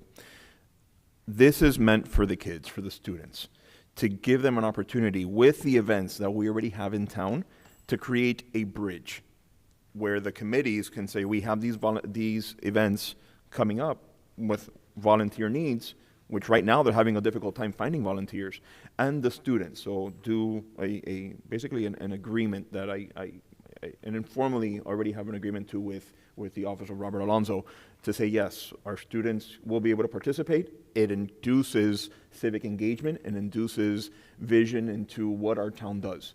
I realized what Miami Lakes was at 14 years or 15 years old when I started coming to town and seeing what it was, and it motivated me to one day live in the town. But additionally, the most popular event for the Veterans Committee is the Veterans Day Parade.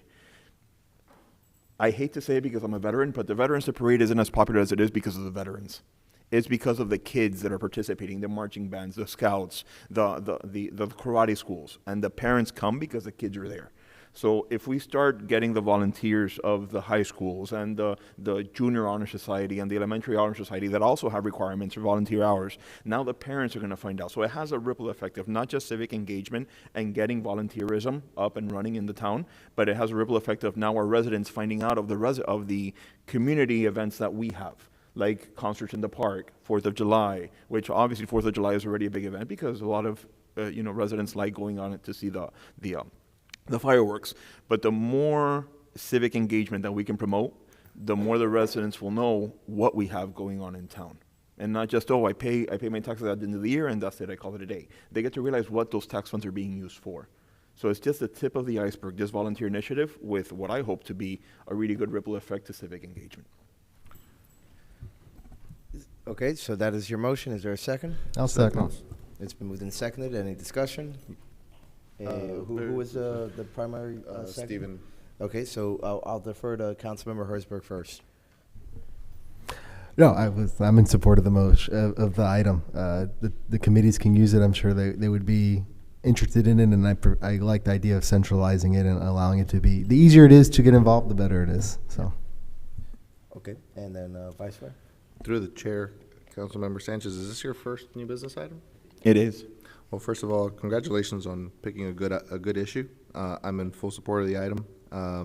I'll be the one to say it. Yeah, it is for the kids, but it's also for our committees who are desperately in need of volunteers. Whether it be our countless cultural affairs committee events, our NIC events, whatever the case may be, or our townwide events such as the 4th of July events, etc. They're always needed, and I think that you bringing this is a great example of why fresh blood on the council is always a great idea, because it's frankly a simple thing, and you just brought it up. So congratulations on a first item that the temperature in the room seems like it's going to pass. So congratulations. Thank you. Thank you, Mayor. Well, I got to hear a lot of it while before he was appointed by our mayor. So I got to hear a lot of the details, and you know how I felt. I thought it was a great idea.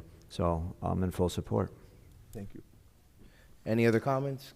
Going once, going twice. Okay, all those in favor say aye. Aye. All opposed, no. The ayes have it. The motion carries. Congratulations, Councilmember Sanchez, on the passage of your first item. We're now done with 14B, and now we're on the consent calendar. Is there a motion? I'll move the consent calendar. Moved by Vice Mayor Morera. Is there I'll a second? second. Seconded by Councilmember Sanchez. All those in favor say aye. Aye. Aye. Aye. All opposed, no. The ayes have it. The consent calendar is approved. With that, there are no ordinances on first reading or second reading. There are no resolutions, and we are now on 14A, Fleet Renewal Program by Councilmember Herzberg.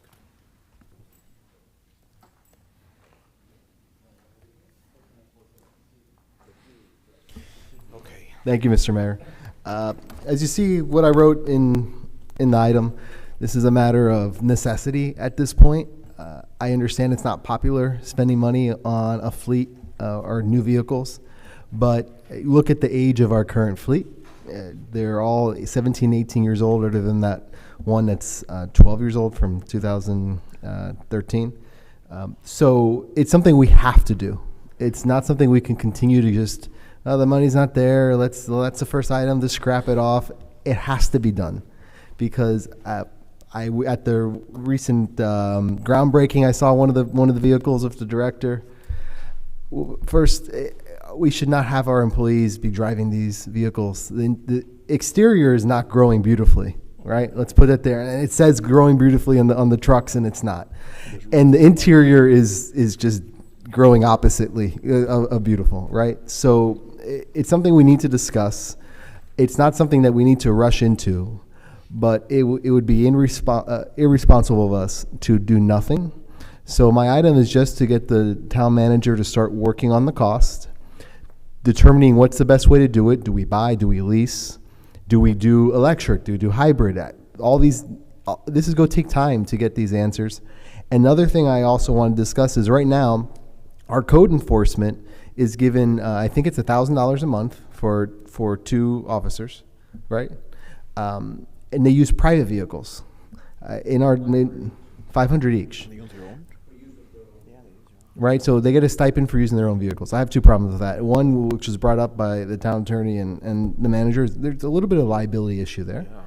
And second, people are asking, well, where's code enforcement? They're out there. No one knows they're out there because they're not in a car that says code enforcement. I see Miami-Dade County code enforcement everywhere because they're in their code enforcement cars and you see them.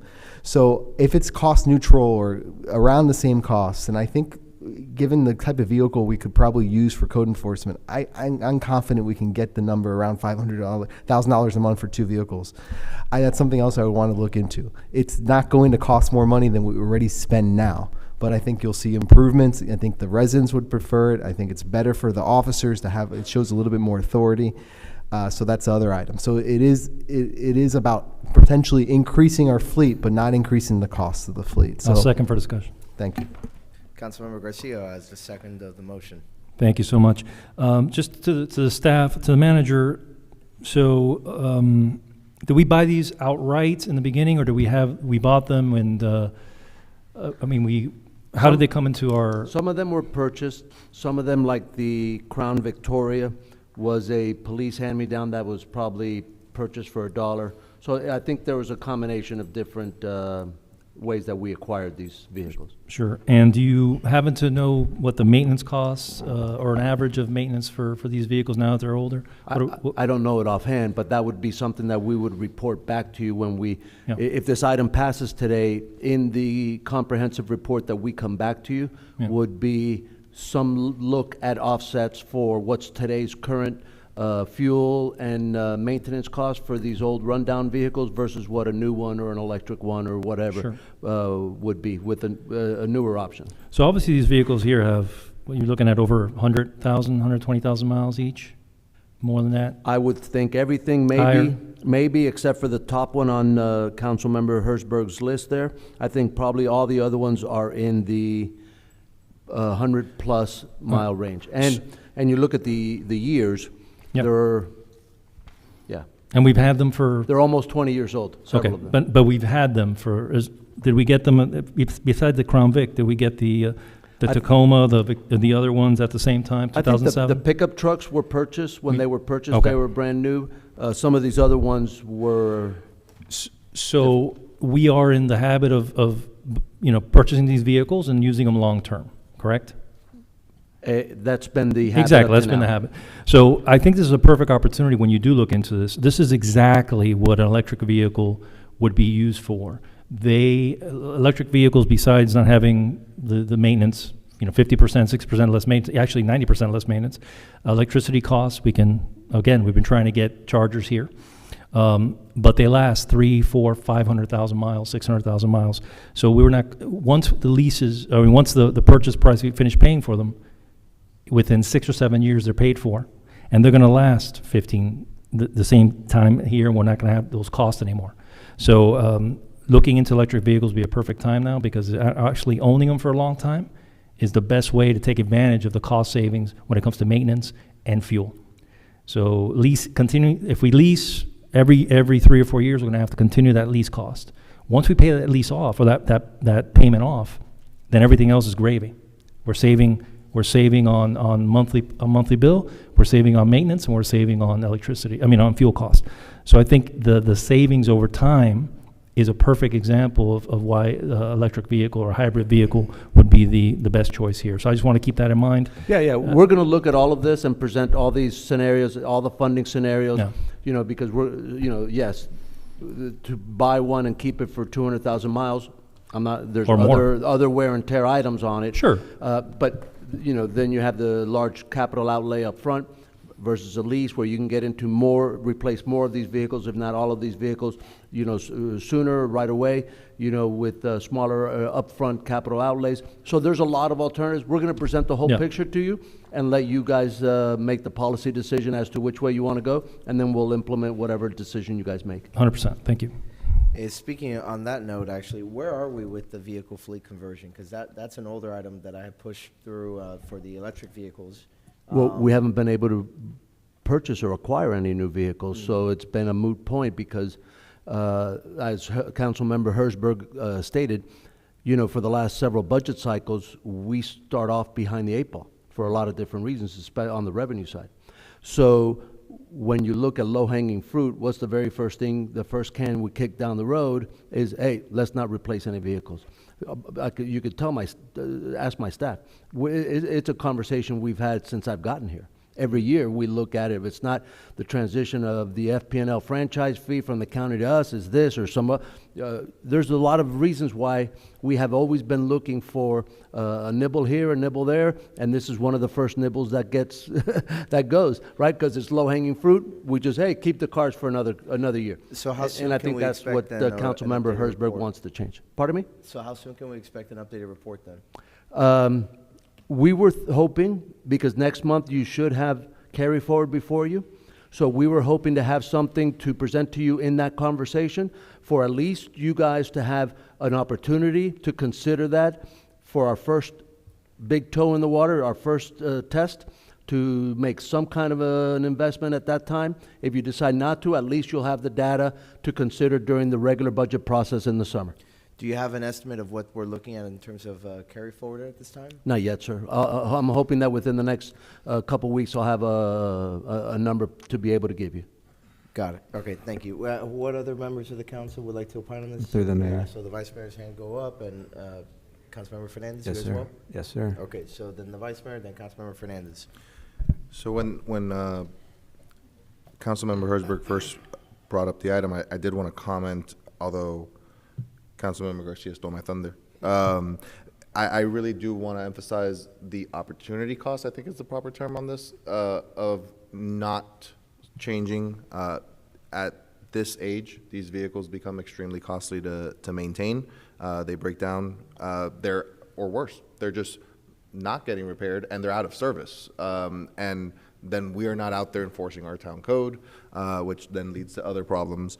So I do want to really emphasize, Mr. Manager, when that report does come back, assuming that this item is going to pass, that it really does emphasize what the true cost of these vehicles, the current ones, are in terms of everything. Maintenance, gas. The gas mileage on these older cars is abysmal. So let's make sure that that's included so that maybe when we see these price tags, we understand, hey, well, it's not like, oh, these cars are paid off, so they're free. They're not. Additionally, I do, want to point out, even if there's a cost associated with this, as there very likely will be, it is likely a short-term pain for long-term savings as we switch to whether it be electric, hybrid, whatever the case may be, lower maintenance costs, et cetera, but also the town image. We've discussed this on this dais several times. I will say that the Crown Victoria and the Ford Expedition are embarrassing. There's no other way of describing it. They are truly embarrassing when they pull up somewhere. And that is something that you can't really put a price tag on it, but it is worth certain investment. Obviously, we need to be cognizant of how we spend our taxpayers' money, and there's a lot of things jockeying for priorities, as you'll see on my next item, or a few items down the list. But this is something that needs to be given attention, and I do look forward to the manager's report. Councilmember Fernandez. Thank you, Mayor. Well, I'm not going to beat this up. I think I support the item. God bless you. That we all have to be cognizant of how we're going to spend our tax money. I think that image is a factor when we're going to make decisions like this. Even if there's a little bit of cost to it, and we're not saying that we're going to spend a lot more, but if we're going to bear a little more costs and have a newer fleet. I do know, to your point about electric vehicles, I do know that one of the code enforcement officer that actually that we pay a stipend for his car is actually a Tesla. And I think that's a great idea if we can save money on that, and if they do last as long as I think some of the miles that you say they do. So I'll support the item. Anyone else? Okay. With that, all those in favor say aye. Aye. Aye. All opposed, no. The ayes have it. The item passes. Congratulations, Councilmember Hertzberg. We're now jumping down to 14D, Vice Mayor Morera. All righty. There isn't really going to be an action item on this. I am formally issuing a challenge to Senator Brian Avila, Representative Tom Fabricio, Senator Rene Garcia, the mayor, and all of my colleagues on this town council, and to all of our town staff relating to the 2025 Reindeer Run. The challenge is twofold. First, I challenge all of the people I previously mentioned, I'm not going to rename them, to participate in the 2025 Reindeer Run. This will allow us to lead by example, not just in terms of supporting our veterans, but also in promoting health and exercise. Second, and by the way, before I jump to that second point, I need to get back into campaign form, so it'll help me. Second, I challenge all of the previously mentioned people to a fundraising challenge, which will commence in the months leading up to the Reindeer Run and culminate on the day of the 2025 Reindeer Run, during which the top three fundraisers will be announced during the event and awarded either some form of plaque or medal or other recognition. The proceeds of the fundraising challenge will go to the Veterans Committee for their initiatives. Aside from the obvious boost in fundraising that this would provide, this challenge would also have the likely effect of increasing overall runner registrations as elected officials and town staff use their respective platforms, whether it be social media or just their word of mouth, to promote the event in an effort to win the fundraising challenge for themselves. In the coming months, I will work with the Veterans Committee and the event organizers of the Reindeer Run itself, the people who do the timing, to get the details figured out. In the meantime, get ready to lace up your running shoes, pick out your Santa hat or reindeer antlers, and battle it out for a good cause. That's the end of my item. So basically, well, I'll just say it, challenge accepted. So Here it is.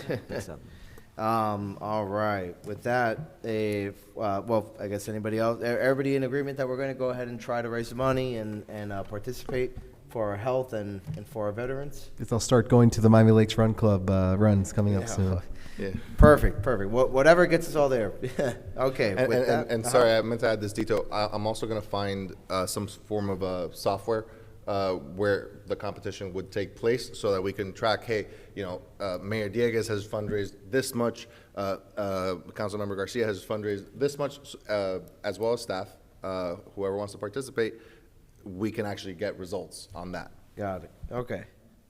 With that said, thank you for that challenge. We're now on item 14E, which is Councilmember Garcia's proposal. Proposal to amend the special rules of order to move the manager's and attorney's report before the committee reports. Councilmember Garcia. Thank you, Mayor. I think today was a good example of, we moved the police report early. As you can see, there's a lot of residents here early during the council meeting. Toward the end, people have to go home. They have work to do. They have, school tomorrow for their kids. I think it would be a good idea, following the recommendation of the vice mayor to move the police report. I think we should move all the reports to early in the meeting, even before the committee reports. I find it to be more useful to have as much information possible to make the different decisions we're going to make on resolution ordinances or new business items. Also, people watching at home or here in the audience will get the benefit of finding out all this information. Usually it's given toward the end of the meeting. The residents really are not here to hear it. It's very important information. The staff works very hard on developing these reports for us, and I'd like to see a bigger audience for it. So I'd like to try something different with my colleagues' approval and move these to the beginning of the meetings, even before the committee reports. So we have all this fresh information. We can ask questions. I think it'll help us out in our decision making throughout the rest of the council meeting with the different items. That's my motion. I second it and have an amendment. Okay, well, it's been moved by Councilmember Garcia, seconded by the Vice Mayor, who is recognized to present his amendment. I definitely agree with pretty much everything you said. My one little caveat is there is one of the manager's reports that can drag a bit, and I don't really think that the members of the audience really care to hear it, and it's the infrastructure report, at least in its current form. In discussions with the town manager, he actually made a recommendation that I thought was really good, which is that the written report remain exactly the way it is, but that when he delivers it as a highlights kind of thing, because right now he kind of goes down one by one on the items, and it does take a while. And I could easily foresee how we're gonna show up at council meetings, we're gonna have public comments, and then you're gonna have the police report, and then this report before any of these items, any of our resolutions, ordinances, the stuff that a lot of the people show up for, before any of that stuff. And then you're just gonna have more amendments to the order of business every single meeting. So I do agree with the item, but I would either recommend that the public, what is it? The infrastructure report be left in the back of the agenda, or that it come up along with everything else, but be a reduced version that is mainly, highlights and maybe direct questions from the council. Through the chair. Is there a second? Oh. Remember that we need a second to engage in discussion. I'll second it. Councilmember Sanchez has seconded it. You are recognized to discuss the amendment. Again, we're on the amendment only right now. No need. I fully support everything that the Vice Mayor just stated. No need to discuss. Councilmember Garcia. I like the idea of making it more of a summary, but I think I think one of the best reports we have is that Public Works report, and it is a list of successes. I mean, constant successes. I wasn't able to attend these last week's groundbreakings, but it has been one of the big successes in the town's history. Thanks to you, Mayor, and former councils.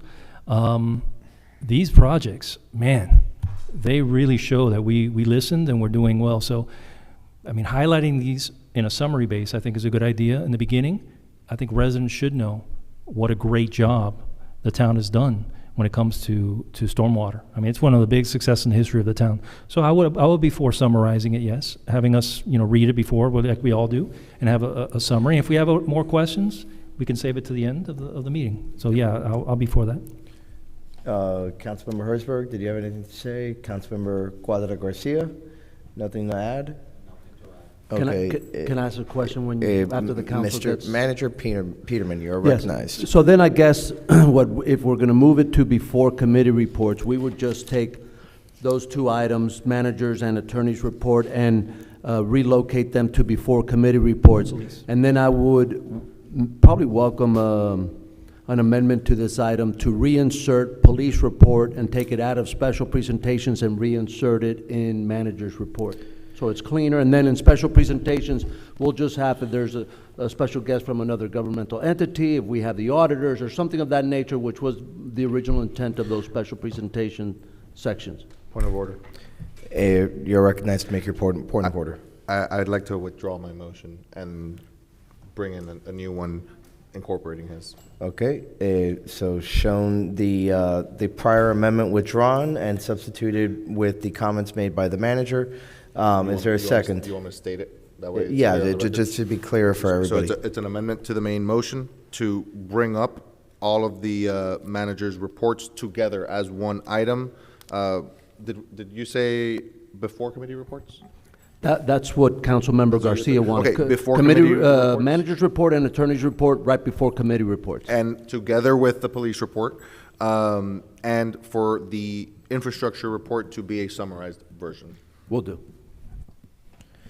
Yeah, if I could. I'll second that. So, okay, so it's been moved and seconded. Anyone wanting to speak on the new amendment? Attorney Gustesi, you're recognized. Yeah, for the most part, my reports are almost always very short or non-existent for whatever that's worth. Tonight's might be a little longer, but overall, they're usually very, very short. And hopefully they stay that way. So with that, I do think that it was a plus to move up the public safety report, the majors report, to the beginning of the meeting. I agree, though, with Councilmember Garcia that the infrastructure report is actually the other report that I find the most useful for the public's benefit. I think like reports such as the Miami Lakes Optimist Club and even the attorney's report are fine being left behind, because most people that show up here don't take the same level of interest in what they're discussing, right, when those items come up. And as you pointed out, though, the other part of a problem that we run into when we start tinkering too much with the agenda placement is, again, we're going to push back the items that people are actually there for, meaning our items and the resolutions, almost to the back, right? And we're going to constantly have to be, making motions to move this item up and that item up. So we might have to actually rethink how the agenda is structured. But with that, I'm going to support it for tonight with the way that the manager has stated and that the vice mayor has taken up. Again, so on the amendment, before I call the vote, are there any other comments or questions on this item? Yes, Mayor. Councilmember Herzberg. Thank you. I guess the question I have is, what are we only moving infrastructure and public safety and leaving the rest behind, or is it all manager reports? To my recollection, it's removing them all together, but that the infrastructure report will be summarized. Okay, perfect. I just want to know. And so the attorney's report and the manager's report will be at the top of the meeting as opposed to at the back of the meeting. So with that, Councilmember Garcia, since you were out, Councilmember Fernandez, do you have any anything to add to this item? Go. Okay, got it. Okay, so with that said, all those in favor say aye. Aye. Aye. All opposed, no. The ayes have it. The item passes. Congratulations. No. Oh, the amendment. Pardon me. Now we're back on the main motion as amended. Is there any further discussion on this? I think we beat this up. Okay. Now again, all those in favor say aye. Aye. All opposed, no. The ayes have it. Now the item is approved. Congratulations. We're now then on 14F, private-public partnership for tot lot and pocket park improvements. That is Councilmember Herzberg. Thank you, Mr. Mayor. So again, just read the item, what it says. I'm looking to have town staff look into the possibility of funding some of the improvements that we all know we need with our pocket parks, especially the pocket parks that need playground and equipment and upgrades with potential sponsorships. I would just ask staff to start looking into see what other municipalities do. My idea would be to reach out to local businesses, even national businesses. I'm sure they're out there, and it would include some sort of plaque placement and things like that, but things that are done tastefully to allow us to improve our parks without having to spend our taxpayer dollars. If the will is there, we should take advantage of it. That's my motion. It's been moved by Councilmember Herzberg, seconded by the Vice Mayor. Is there any discussion on this? Yes. Councilmember Sanchez, you're recognized. So would this be somewhat like a program that we currently have of Adopt a Road? So for example, the Young Marines have a certain stretch of Miami Lakes Drive. So something like that? Yes, Mr. Mayor. Yeah, it would be like that. Again, for example, my thought process goes to my kids. Like, my kids love airplanes and trains. So, I don't know, Brightline would come and sponsor a park and do a train type park. And then they'll have something. It'd be a little, maybe the equipment would be themed tastefully. It's not going to be a big Brightline advertisement, right? I have a friend that has a very large aviation company. Like, maybe he would be interested. Things like that. And I think it improves the equipment. I think we can make the parks more imaginary and improves play as well. And again, there's a lot of parks that need some improvement, and it could be something as simple as a bench. There's a family that's lived on this corner for 50 years. Maybe they want to donate a bench. Okay, this is their family bench, and they get a plaque. Thank you for donating the bench, and it's something that's theirs that they can go back to. So I think there's a lot of options, and it's being creative because we all know we have a tight budget, we're on a tight ship, and we're trying to also improve services. So this is another option of doing it. I agree. Just like in the University of Miami, every building is named after some family. So, yeah. Okay. Any further debate or discussion on this item? Seeing none, all those in favor say aye. Aye. All opposed, no. The ayes have it, and the item carries. We're now on 14G, golf cart safety by Councilmember Sanchez. So Miami Lakes is a town where we have the right and privilege to, to use our golf carts around town.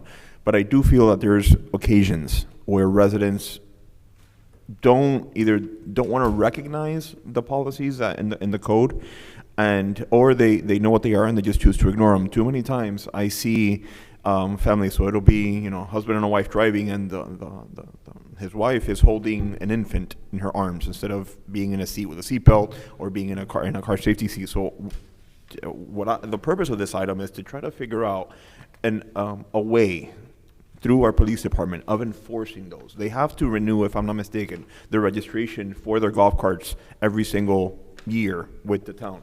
Maybe affiliating, a test so that they're aware of the policies that are enforced, just like safety restraints and especially for the kids. That's really the whole reason behind it. There was an incident not too long ago at the corner of Our Lady of the Lakes with a golf cart that was involved in a motor vehicle accident. Am I correct? And so just to make that more aware that it's still a moving vehicle. It doesn't have doors. It doesn't have windows. So the prevalence for physical harm is much higher. So figuring out a way to enforce these laws with their annual registration of their golf carts to be used in the town, giving them, maybe like a 10, 15 question quiz where they acknowledge and they pass it and they know that there are policies, that it's just not driving a golf cart around the golf course, and there's seatbelts that are needed and child safety restraints and things of that nature. I'll second for discussion. It's been moved moved by Councilmember Sanchez, seconded by Councilmember Garcia. Councilmember Garcia, you're recognized in discussion. Thank you, Councilman Sanchez. I agree. We're a golf cart community now. Absolutely. So not only do the owners of the golf carts have to be educated on what to do, but also the people that drive in our town have to understand we're a golf cart community now. I spoke to the manager about this earlier, and I think some signage at the entrances of our town stating we're a golf cart community, slow down, would not only look out for golf carts, something like that exactly, Vice Mayor, to let people know not only they live here, but they're driving through. And a lot of people are just driving through 67th as a pass-through. We'll let them know, hey, especially around the parks and the schools, because that's where the golf carts are used the most. We need those signages to say golf cart community, slow down. I know there's a cost to it, but I think when they see that, it'll open up their eyes a little bit to slow down.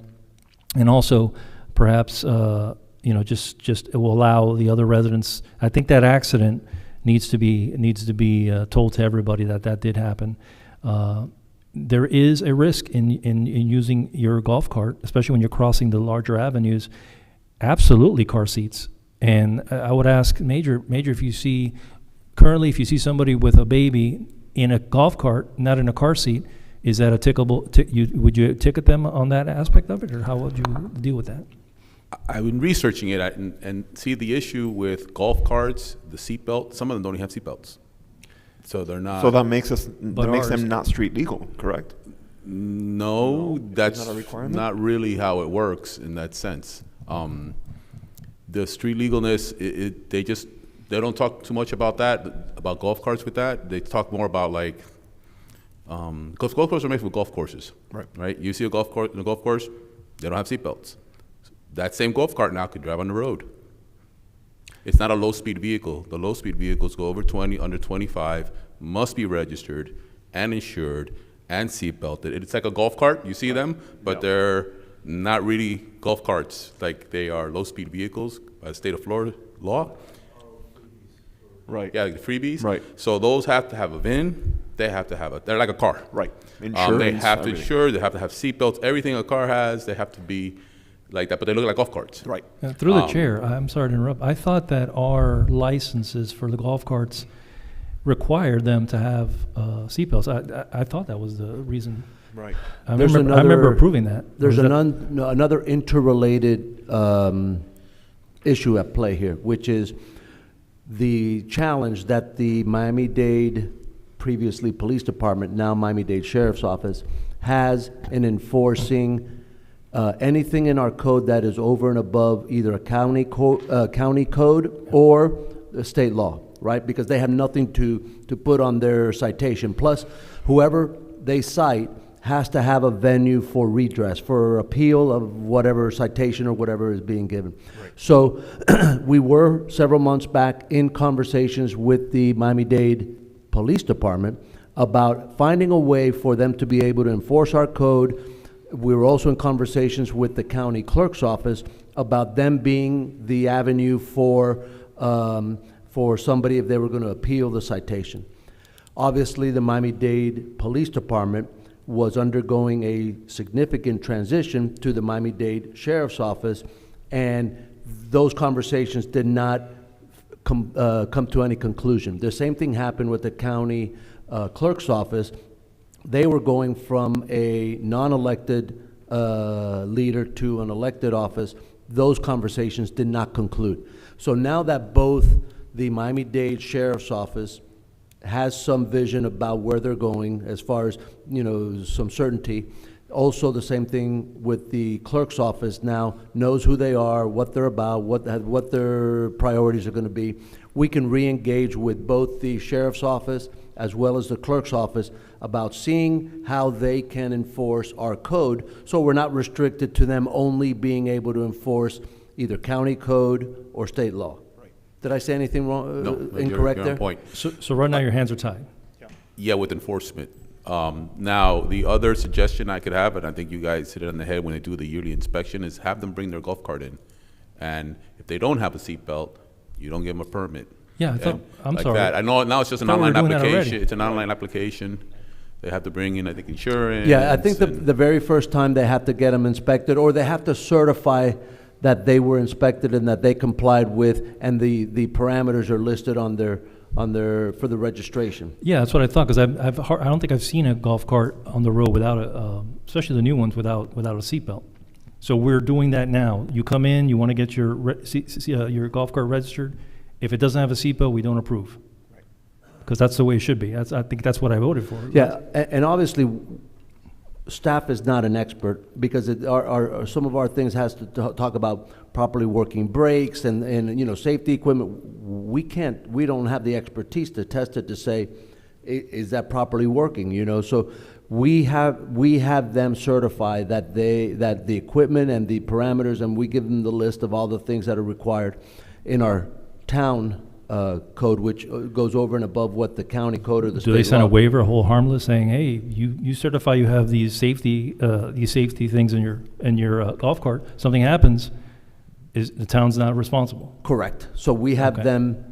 them certify that they've had their vehicle inspected and that it complies with all these different safety things that we have in our code that may be over and above what the county requires or the state law. My only concern is a resident not having a seatbelt on. It gets hit by a car, it's gonna fly. I mean, kids, I mean, The that's- biggest thing that I think that the police department can, and I know that they do, the problem is that they can't have an officer on every corner, at every minute of every day, on every street, right? Sure. So the main thing that I think is probably, and you guys hear the complaints, because I hear them just as a resident, is the number one complaint that our residents complain about is seeing a golf cart drive down the street and seeing a 10-year-old driving a golf cart, right? So that is something that is regulated by state law about somebody has to be a certain age. They can't, I think it's 16 or 18, so it can't be a 10-year-old driving the golf cart, even if they have their parent sitting right next to them. So there are things that we can't control. There are other things that's going to take some more work with conversations with the sheriff's office and the clerk's office to be able to regulate and enforce our town code. So to add to that, the law changed early last year because a lot of cities and towns started incorporating the roads into golf cart roads, and the state law said that a 14-year-old could drive a golf cart. State law. 14? 14. Yeah, because it was used to used in small communities, golf course communities, where your kid could drive a golf course on a golf course. You could drive a golf cart. But then they started legalizing them on streets. So that became a challenge, I think, in the state of Florida. They brought some legislation to have that the law changed. So now, either you're 15 with a learner's permit and up, you could drive a golf cart in the street.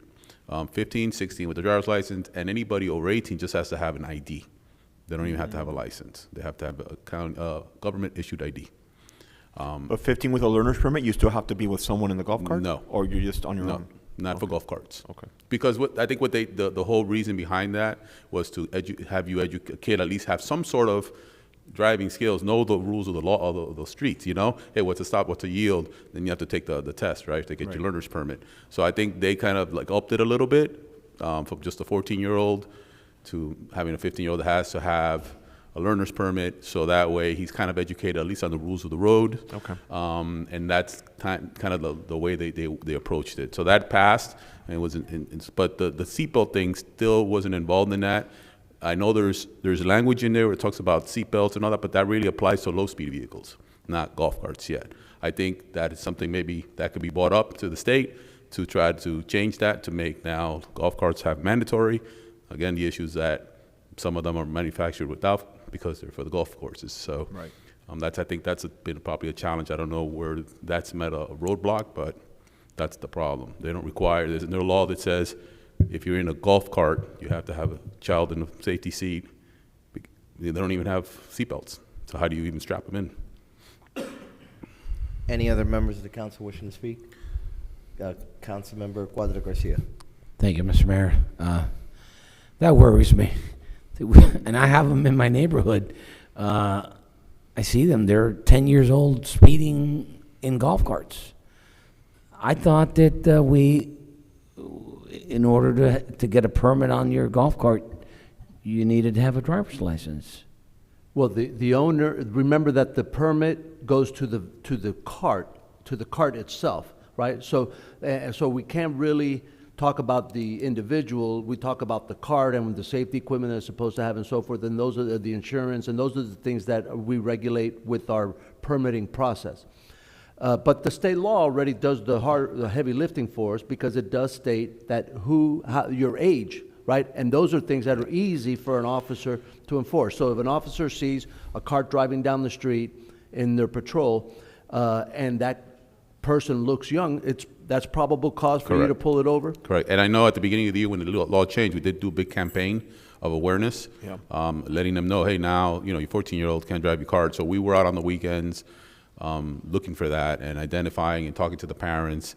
And even adult drivers say, hey, if you're going to let your kid drive, the law has changed. It's effective January 1st. Now it's 15 with the learner's permit, 16 with the license. And if you're an adult, you have to have some sort of ID. You just can't walk out of your house without ID or a license on you while you're driving a golf cart. Through the mayor, and sorry to interrupt, but just to be clear though, regardless of your age, regardless of whether you're registered, if you're driving like an idiot, that is a ticketable offense. Of course. Reckless driving or careless driving is a ticketable offense. Oh, yeah. Now we're talking about the rules of the road. Yeah, of course. Okay. If you still have to follow the rules of the So, road, no matter who you are. How many tickets, if any, have been issued in the town of Miami Lakes in the last year or so involving a golf cart?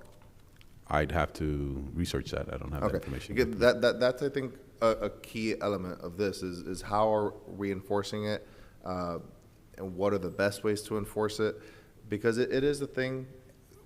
In my opinion, one of the things that makes this uniquely difficult to enforce is that it probably, or it definitely happens primarily within the residential zones. It's not necessarily on our major roads, right, where your officers or your do I call them deputies?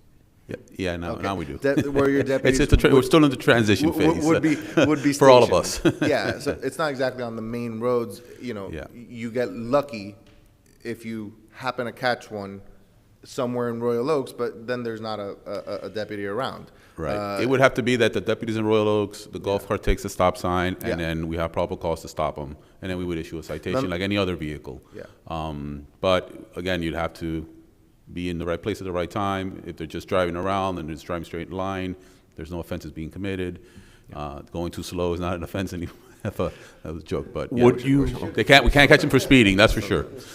Nonetheless, in terms of the spirit of the item of having the town manager come back with, maybe some proposals, solutions, that's a no-brainer, and I'll be supporting it. Councilmember Fernandez. Just real quick, you asked about how many tickets. I was pulled over by their officers on Commerce Way about 2 years ago, and they asked us. No, I mean they wanted to see if I had a registration, and they let me go. I didn't have a registration, but since I've been on the council, I haven't driven it. I promise. Right. And then again, if you didn't we couldn't cite you for that because it's a town code, Yeah. the registration. Well, two questions that I have. Final two questions. Councilmember Sanchez, you're recognized. Are there anybody else on my right? Okay, so just Councilmember Sanchez to close. At the state level, is there a difference in their policies and laws between a golf cart and a low-speed vehicle? Yes. There are differences? Yes. Okay. The difference is a low-speed vehicle goes over 20 miles per hour in less than 25, and a golf cart is slower than up to 20 miles per hour. And does it dictate where a golf cart can and cannot be used versus a low-speed vehicle can and cannot be used? Yes, a low-speed vehicle we use on any road because it's a street legal, basically a golf cart. But golf carts could only go on golf cart approved roads. If a city or a town adopts the road, then it's allowed to be on that road. If the town didn't approve the town roads to be, then the golf carts cannot be on it unless it's a low-speed vehicle, and we identify that by having a tag. Got it. That would be the easiest way to identify it. Because Okay. sometimes it's hard to distinct them, the both. And then my final question, low-speed vehicle with the example that I gave at the beginning of the discussion where it's, two adults in the front seat and one of the adults is holding an infant in their No, arms. that's different. It's more like, because it's treated more like a vehicle. They have seat belts. Right. So now you would have to, there should be a child in the front, there should have a baby seat. It's Right. more, that falls under more of the vehicle. And seat belts and all standards that. of law and seat belts, yeah. Okay, good to know. Thank you.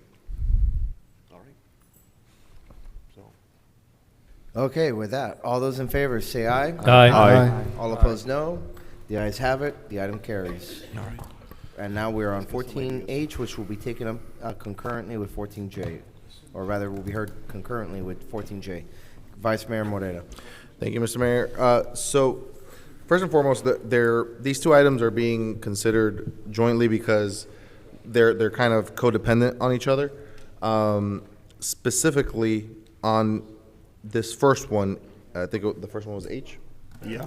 Yes. On this first one, H, it's regarding funding for the town's 25th anniversary event. And long story short, during the last budget cycle, the town voted not to fund the town's 25th anniversary in order to keep taxes low for our residents. Assuming, which is an assumption at the end of the day, and it could be wrong, assuming that the town has carry forward funds from the prior fiscal year's budget, we're going to be presented with the carry forward amendment to the current year's annual budget, I believe, as the manager said, at the next meeting, Mr. Manager? That's our plan. Okay, likely at the next meeting.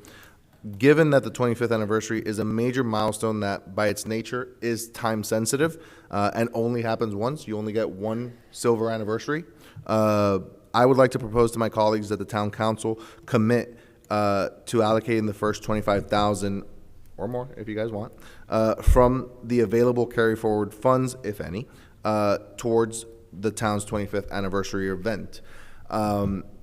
As a part and parcel of this item is, what was the other one?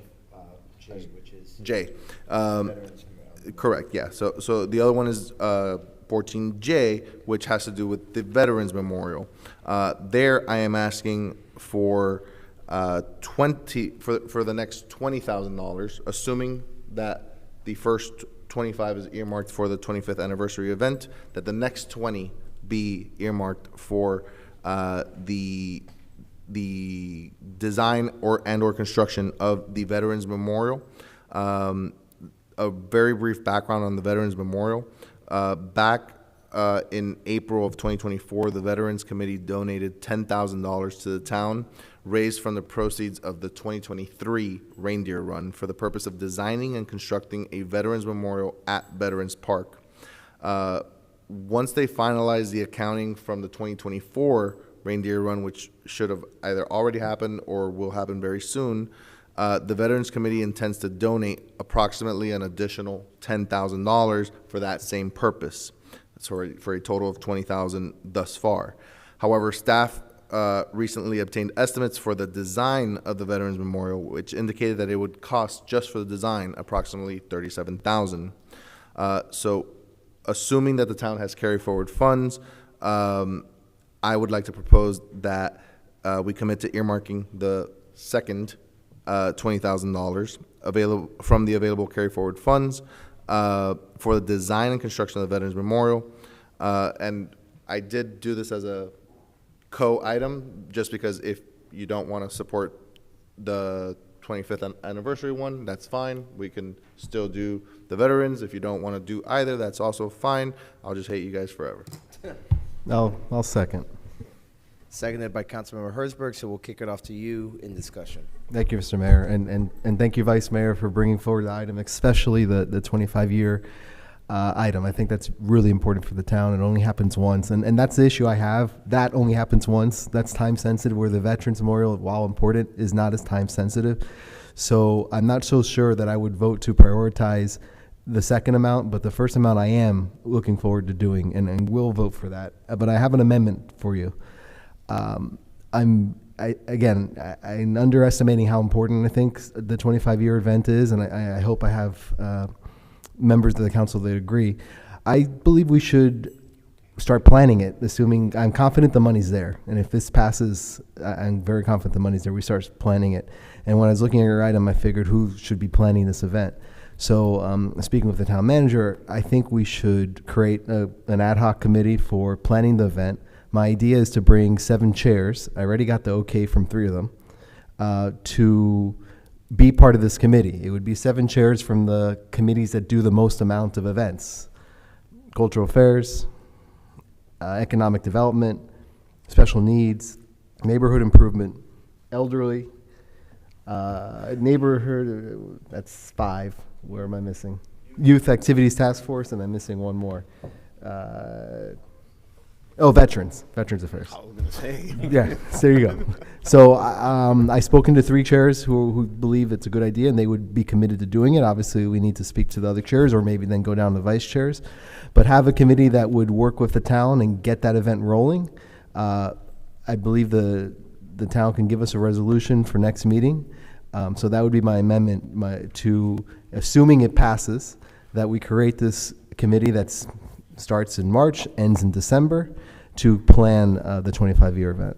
Councilmember Herzberg, and remember, also a waiver of the 2 committee Right. rule maximum. Right, so we that would some of have to these waive. This may be a 3rd committee. We for would them, have but to it's waive, right, we would have to waive a few rules, 2 committee maximum, and that committee would have its own executive board, which the rules only allow you to be on 1 executive board. Again, this is a one-time ad hoc committee, it ends, there's a final point, it won't be around forever, but I think that's the best group of people to create the best event possible.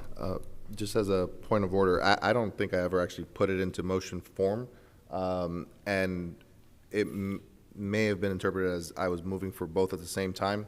The first, it was going to be 2 separate motions regardless, as a motion first. So you're treating them separately? I am treating them separately. I just wanted them discussed together. So his amendment, though, I think I would ask the chair to treat it. We need to back up then, and so Councilmember Herzberg, which one are you seconding? I'm seconding the 25 Yeah. year. Okay, just want to make sure we're clear for the record on that. Okay. Okay, You may continue. so therefore, I just wanted to clarify that his amendment wasn't, to exclude the potential for the Veterans Memorial. It's just Right. directly related to the 25th, and we're only talking about the 25th at the moment. Right. Yes, and specifically, well, first of all, is there a second to the amendment? Second. Okay, it's been moved and seconded. Is there any discussion as to the amendment itself? Councilmember Garcia. I think it's a good idea. I just would like to propose a different take on using, 25 is very important, just like 20 was, 10 was. If I remember correctly, the 20th, we added a 20 here, and COVID was exactly. But a different take on this, because, this is going to be another event, it's going to be expensive. Can we just incorporate the 25, year spirit and the current events we're doing? Make each event that we do, 4th of July, everything we're doing, all the events, incorporate that 25 year on our website here in the town, or the new Miami Lakes sign, and incorporate that 25-year anniversary and all the current events we're doing, and add programming to those events instead of adding an additional event. And this is just spitballing here, guys. You guys, an additional event that may cost an additional 25, because honestly, to me, the Veterans Memorial, if I had to choose between Veterans Memorial and an additional standalone 25-year-old anniversary event, I would push for the memorial.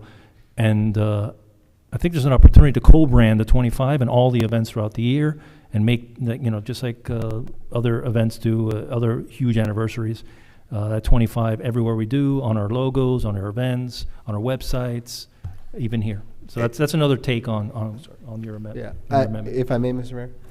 You're recognized, Councilman Horstman. I like that take, but I think it's too late. That's something that the town had to do last year, and we didn't. It's too late to, where's the 25? I just don't see the time to do it. But it's, I agree. That's a good idea. Unfortunately, for correct or not correct reasons, the 25-year event was not prioritized by the prior council, and that's just the way it was. But with these committees, they sponsor a lot of events. They will get sponsors. I believe an event like this should get a big sponsor. I believe we should have a sponsor that pays $25,000 to an event like this, and that's a reason to get those committees, get someone like Matthew Casamayor involved who has those connections. Get Felicia involved that has the list of performers. It's going to bring all those people together. It's going to run, I think, smoothly. Mr. Mayor. Well, give me 1 second. Is there anybody else on the amendment itself? Yeah. Well, no, hold on, but just going up and down. Anything on the amendment? Okay, Vice Mayor. Yeah, I just wanted to say that is pretty much what you're saying. It can actually, I would say it's not necessarily too late. It might be. Sometimes government's a little slow. And it is a December event. Our anniversary is in December. Again, that's what something like that ad hoc committee would be deciding. Hey, how do we spend these budgeted funds? So I think that actually answers, the question answers itself. Anyone else on the amendment? Seeing none, all those in favor say aye. Aye. All opposed, no. The ayes have it. The amendment is agreed to, and we're back on the main item as amended, strictly on the $25,000 for the 25th anniversary of the town. Any discussion on this? Okay, well then I'll close with some discussion. So, it is a real bummer. There's no other way to put it, that we weren't able to celebrate our 20th year. Unfortunately, COVID got in the way of that, and so while we did have some events commemorating the 20 years of the town being in existence, it was far short of the big celebration that we had wanted at the time. I would love to definitely have a celebration this year, and I'm going to vote for this item now. But I just don't know that we need the full $25,000 to go toward the event. I agree. And as part of the carry forward, my concern is just that there are so many other things that we need to fund as well that are much more pressing. So I'm going to vote to advance it now, but obviously, with the right to reserve that at the carry forward, we might have to move some money around and change different amounts. But with that, all those in favor say aye. Aye. All opposed, no. The ayes have it. And The congratulations. So now Thank we're you. 14J. And yeah, as the second motion, which is germane to the issue at hand, is having approved the 25 for the 25th anniversary event, I would like to move for earmarking the next available $20,000 to the design and construction of the Veterans Memorial at Veterans Park. That's it. Is there a second? I'll second for discussion. Councilmember Fernandez, you're recognized in discussion.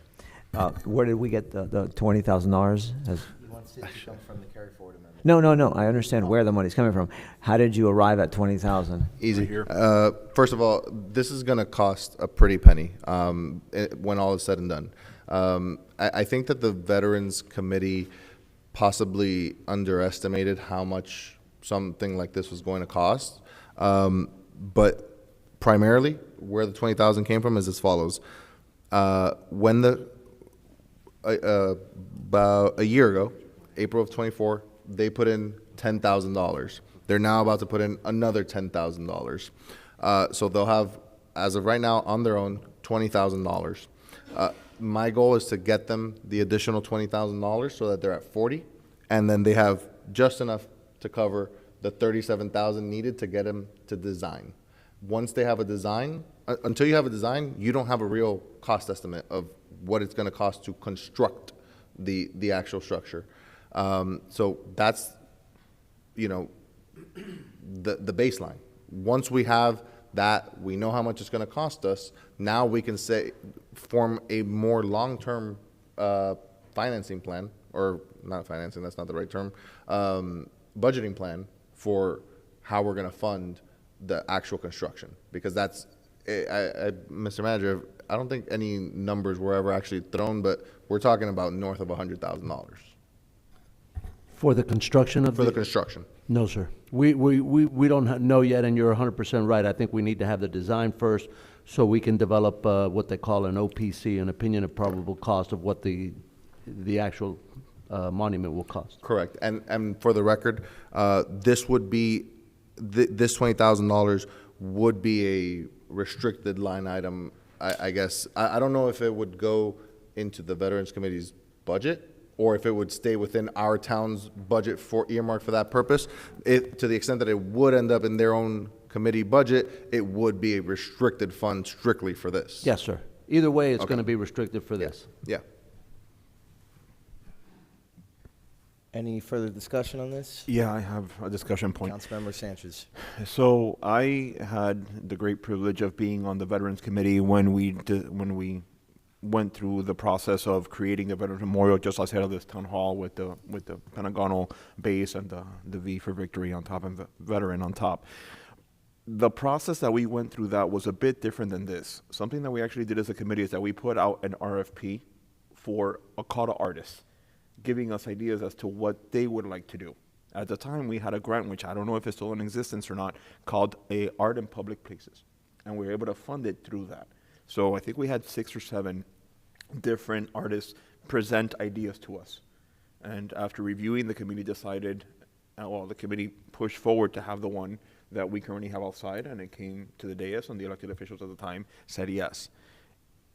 If we can do that process where we can save the money from the design and put out a call to artists to create a memorial, which is worthy of veterans in Miami Lakes, I think that would save us those $37,000 that can be allocated towards the construction of the project.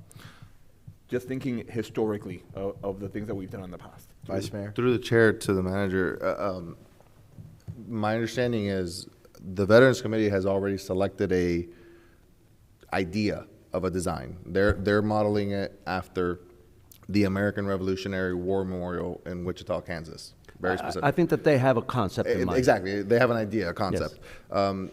Given that that's the case, isn't what Councilmember Sanchez is saying very doable? And in that situation, the, what did you call it? Request for what?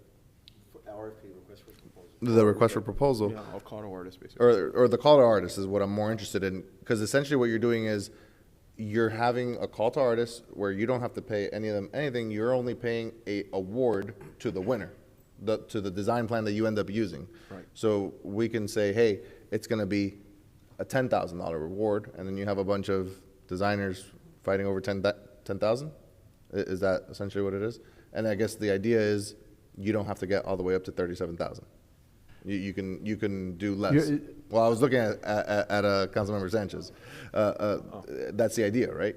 Right. So, do you think that would be feasible, Mr. Manager? Omar could probably speak more intelligently about this, but I would venture to say if you make a call to artists, embedded in their cost of the totality of what they're proposing is going to be design costs. So I don't think you can skirt not paying for design costs, because you're going to have the development of plans. It's going to require permitting. It's going to be, for something like this may require electrical plans, schedules for lighting. There's going to be a lot of different things. So I don't think you're going to skirt the design costs by doing it in the fashion that you described. I just think that they'll be embedded into the cost of whatever they're proposing. It'll be a total, like a design build type of thing. Either way, as to the motion itself, it doesn't change the fact that they're going to need that money, whether it be for design or construction. So it doesn't change the necessity of the funds, and so I would love my colleagues' support. Any other comments? Cuadra Garcia, Councilmember Cuadra Garcia, you're recognized. Thank you, Mr. Mayor. My key word is always going to be sponsors. when we start talking about money, one of the things that I hear from residents, are you saving us? Are you going to? So we're talking about things that we need money for, but are we going to be bringing into the SMICS sponsors? I think that that would absolutely be part of any plan to reduce the overall cost. But I do think that when you're talking about one of these structures, you can't assume that you're going to have full sponsorship for the entire thing when you're talking about probably over $100,000 that you're going to need. And plus, to a certain extent, it is already partially sponsor funded.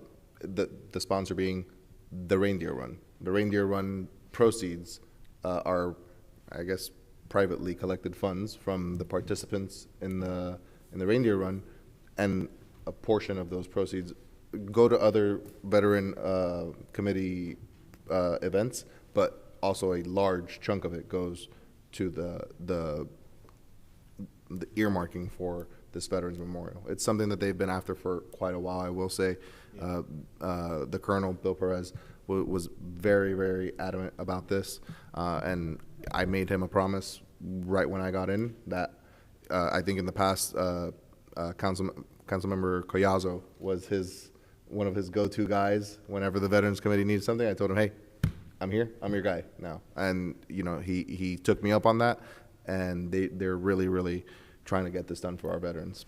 Really, I'm in full support. I mean, my office is shared with them, so I'm in full support. But Any other council members wishing to speak? Councilmember Herzberg. Well, with the vice mayor's item, maybe this year we'll be raising a lot more money for the run. Yeah, and I'll close again that I'm gonna vote for this now, but I do think it's a lot of money for something that's not urgent right now.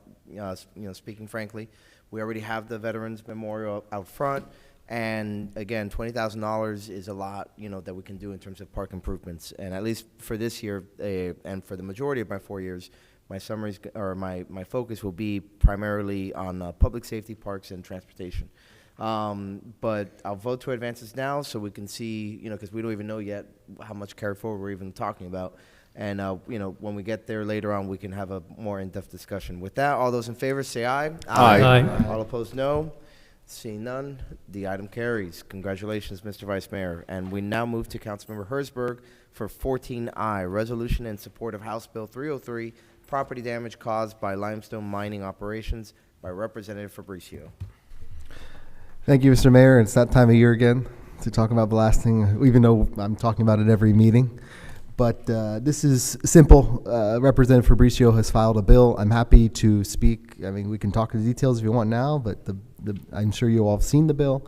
It provides alternate, feasible refuge for compensation for residents that have had damage from limestone. It's not the perfect bill, but Representative Fabricio has tried many different avenues which have been denied, so he's trying something different. He's not going to keep trying the same thing over and over again.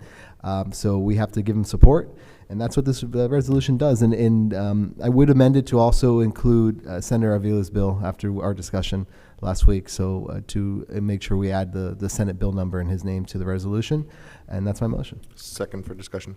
Seconded by the Vice Mayor. Mr. Vice Mayor, you're recognized. Thank you, Mr. Mayor. Number one, I 100%, I 100% support this. We have so many members of the Blasting Advisory Board or former members of the Blasting Advisory Board on this council. Hey, I just realized we're all sitting on the same side. And was that intentional? But I did want to add a recommendation that you have the instruction there for the town clerk to send it over to the governing bodies of affected municipalities, counties, and our statewide elected officials. Obviously, yes, that should be done. I just think that we shouldn't just send the resolution. I think that it should be accompanied, obviously, by a cover letter. I don't mean to give you more work, but I do think that you should be the one to draft it. On this dais, before you showed up, I felt like I was very fresh on that issue. Now you showed up. Obviously, you were one of the main architects of the BAB opinion, so you know how to write about this. Short, sweet, simple. And then I think that it should either be signed by the mayor only, or by the mayor and the full council, the way we did back when we had the issue with the Palmetto Hospital bankruptcy. I think that that carries a ton of weight. And then along with that, there should be two versions of the letter. One is for everyone, municipalities, statewide elected officials, et cetera. But then I think that there should be a second version of the letter that's more detailed and tailored to the chairman of each of the committees to which this bill is going to be referred, both on the House and on the Senate side. And I definitely think that mention of Senator Avila's bill should be included within our resolution, along with some minor typos that I pointed out during our agenda briefing. So I'll make that, you're motioning that, so I'll second that. Okay, so on the amendment, then to the main motion, is there any discussion? Okay, seeing none, all those in favor say aye. Aye. All opposed, no. The ayes have it, the amendment is passed, and therefore we're back on the item as amended. Is there any further discussion? Through the chair. Councilmember Garcia.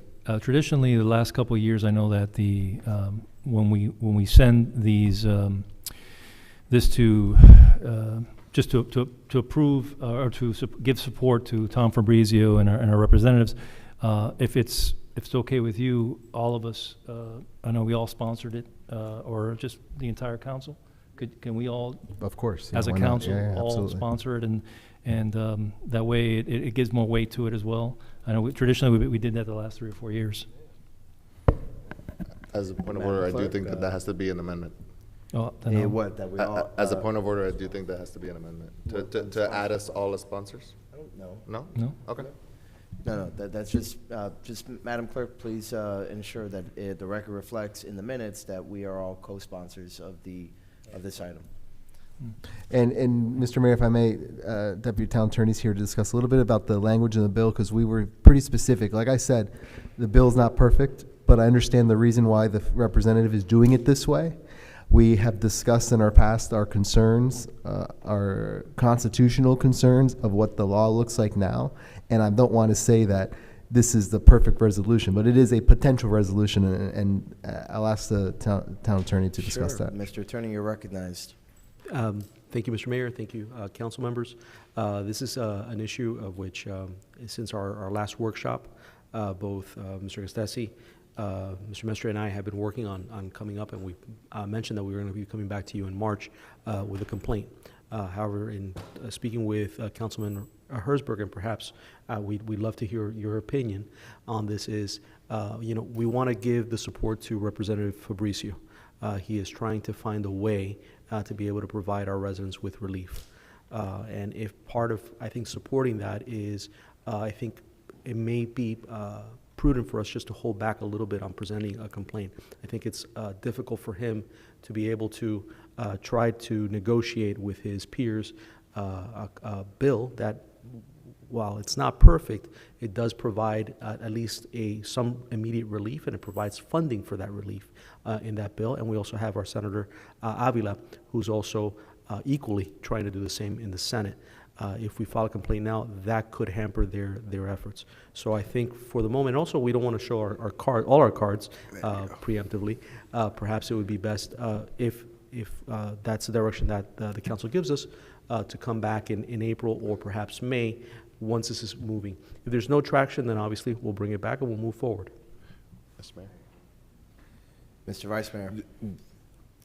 Does setting back the timeline go against our prior direction to the town attorney's office?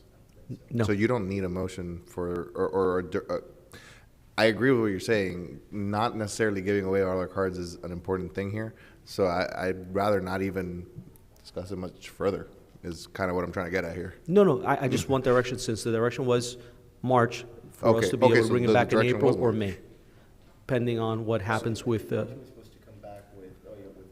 Exactly. Okay. So in that case, he does need a motion. So I'll move to accept the town attorney's recommendation. I'll second. To postpone it to June. That's fine, if that's the direction that the council wants to give us. Okay, so just to be clear, then, the motion is to postpone presenting any complaint until June of this year. So whatever time that you feel comfortable for us to come back with it. Well, we got to wait for the session to end, for the right? session, So committee we can always recess. change it later if we want. So it was seconded by Councilmember Fernandez. Any discussion on this particular amendment? Through the chair. Councilmember Garcia. Of course, we don't want to tip our hat or anything, but wouldn't the possibility of something like that may sway committees, that might happen? I'm asking your guys' opinion on that. I don't believe that it would. I was just up there last Tuesday. You know, you got to remember, again, these are not people from our area, right? And, you know, small town like ours just comes in there like, oh, we're going to start throwing lawsuits around. It could be received actually the wrong way, actually, you know, so, and counterproductive. So I think waiting until session is over is actually better to see what finally changed, if anything. And then at that point, also from a moral standpoint, if you will, you know, we have even more moral standing, you know, when we file the suit. You know, we tried it again, we revised it, you know, we've listened, you know, and still nothing, and we have to move forward. Makes sense. So- Thank you. I agree with that. Yeah. I wholeheartedly agree with that. Let's give the legislation a chance. It's a compromise. It is not the best that we would want. I think Representative Fabricio has been up there fighting this battle for us for a long time. I believe he's playing chess here, and I think he's doing what needs to be done. I support the legislation. If it doesn't work, then we've got all other options still on the table, and we haven't acted like a bull in a china shop. Let's give it a shot this session, and then in June, if not, then we'll have to regroup and figure out what we want to do. I think I know which way I'm going to lean with my recommendation, but let's go from there. All right, on the amendment to the amendment, and the amendment to the amendment, just to be clear, is this item about having the attorneys postpone until June to present any sort of complaint. On that amendment, all those in favor, please say aye. Aye. All opposed, no. The ayes have it, so that amendment is agreed to. Now, on the other amendment, now as amended, offered by the Vice Mayor, correcting certain mistakes, et cetera, et cetera. On that, is there any further discussion? Okay, seeing none, all those in favor say aye. Aye. All opposed, no. The ayes have it. The amendment carries. And now we are back on the main item as amended. Is there any further discussion? Seeing none, once again, all those in favor say aye. Aye. All opposed, no. The ayes have it. The motion is agreed to. And so now with that, we move on to newly added item 14L, which is providing formal approval for the Main Street Live concert coming up. With that, is there a motion? Again, it's chair of the meeting normally, just for the benefit of my colleagues, typically the chair of the meeting does not present the motion, so that's normally why I'm deferring. So moved. Okay, so moved by the Vice Mayor, seconded by Councilmember Garcia. Any discussion? Seeing none, all those in favor say aye. Aye. All opposed, no. Item is passed. Now on item 14M. So moved. Moved by the Vice Mayor. Again, for those who don't know, that is lighting up Town Hall blue in honor of Autism Awareness. I'll second. Okay, seconded by Councilmember Sanchez. One very brief Any discussion. Okay, the Vice Mayor? I would just like to renew my request to the town manager that the lights in front of Town Hall be replaced with proper color changing LEDs. That I thought you told me it wasn't that much. As long as it's within your discretion. We'll take a look at it. Please. And if it does require, you know, it to come before us because it's above your procurement limits, let me know and I'll put an item up. Since we have time, by the way, because it's in April, this is for April, we have time for me to bring this back in March if you need funding. All right, any further debate on this light change? Okay, seeing none, all those in favor say aye. Aye. All opposed, no. The ayes have it, motion carries. And now we are on the Mayor and Councilmember reports. Councilman Hersberg, 15A. Okay, back to blasting. Just to give you an update, first, most importantly, the Blasting Advisory Board is having a workshop type session here February 27th at 6:30 p.m. We expect a decent turnout, especially not just for Miami Lakes residents, but for Miramar, PSN. There's some new members of the board that are doing a good job getting the word out. I sent an email, Alexis Martinez helped me, we sent an email invite to 83 elected officials in the same towns, Hialeah Gardens, Doral, Miramar, and every state rep and Dade, the whole entire Dade delegation, a few in Broward, and also some representatives and senators in Lee County, because Lee County has blasting issues as well. And their blasting issues are going to get worse and worse based off what I've seen. So those invites have been sent. I'm going to follow up. I know the Mayor Cava is bringing some representatives to the meeting. Of course, if you can make it, please come. I've spoken to Representative Fabricio. I believe he's traveling and trying to make a point in the meeting that he can call in and speak. But it should be a decent event, and we should have a good turnout of residents. I'm going to follow up with all those elected officials via phone and see, especially the ones that were really affected, such as Doral and Miramar. I had a few meetings. I had a meeting with Councilwoman Cabral from Doral, went very well, and of course I'll continue to speak with other members of the Doral Council. And then the last thing I wanted to speak about on here, which is now that we have 2 bills, we have committee assignments. I don't know what you guys are thinking. We have Dade Days. I don't believe Dade Days is really a day to go talk about blasting.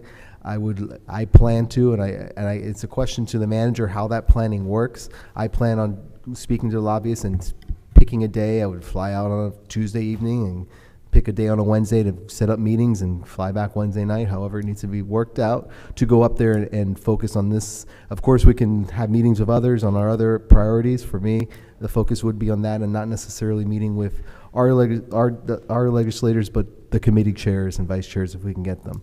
So I look for your input, and then the town manager, is there anything we need to do, or just tell you, hey, these are the days we should do it? Yeah, I think if there's consensus and this is the day we want to go, I think there was discussion about contingent from this council going for Dade Days, and I'm sure there's sufficient funds there for another trip, whether it be for blasting or blasting right? So you just give us the information, and Alexis or Joshua from the mayor's office will work out, and we'll assist in every way possible to make sure. Now, for Dade Days, we did secure hotel reservation as a precaution for all 7 of you. So that's something that we probably need to find out sooner better than later, who is going, who's not going, so we can start either canceling some of those reservations. The hotel part, I was worried about getting you guys spots, but not worried about holding it too long, because those are easy to cancel.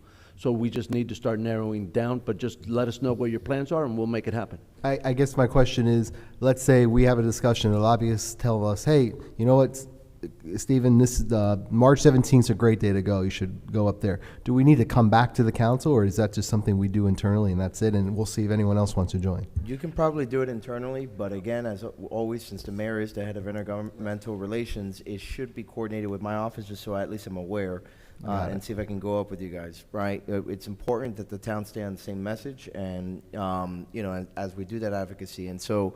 But yeah, as far as like requesting a trip up there and all that, and best times and all that, at least in the past, what I would do is go through Ed, and he'll set it up, and Gina as well. Got it. Okay. So what I'll do is I'll start looking. I'll speak. I'll ask Ed to reach out to the lobbyists again. They came back to us. So basically, they came back any time in March should be fine.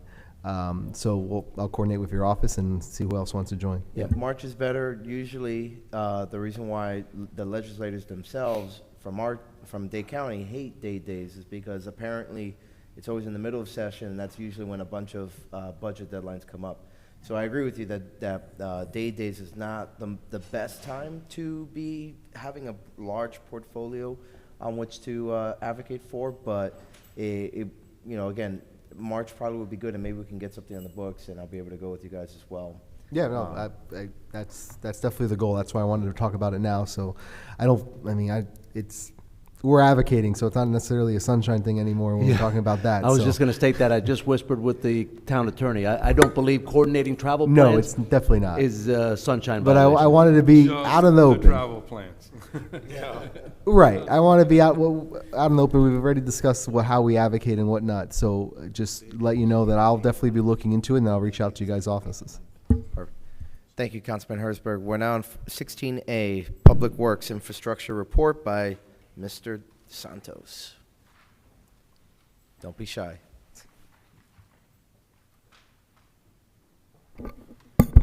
Good evening. In light of the recent approval of 14E, I'll make this very brief. So last week, we officially cut the ribbon on two drainage projects, Commerce Way and Westlakes Gardens First Edition. Just wanted to highlight that. If there are any questions on the report. Any questions for the director? Okay, seeing none, we're on the attorney's report. Thank you. Mr. Costessi. Yeah, I basically gave it a few minutes ago.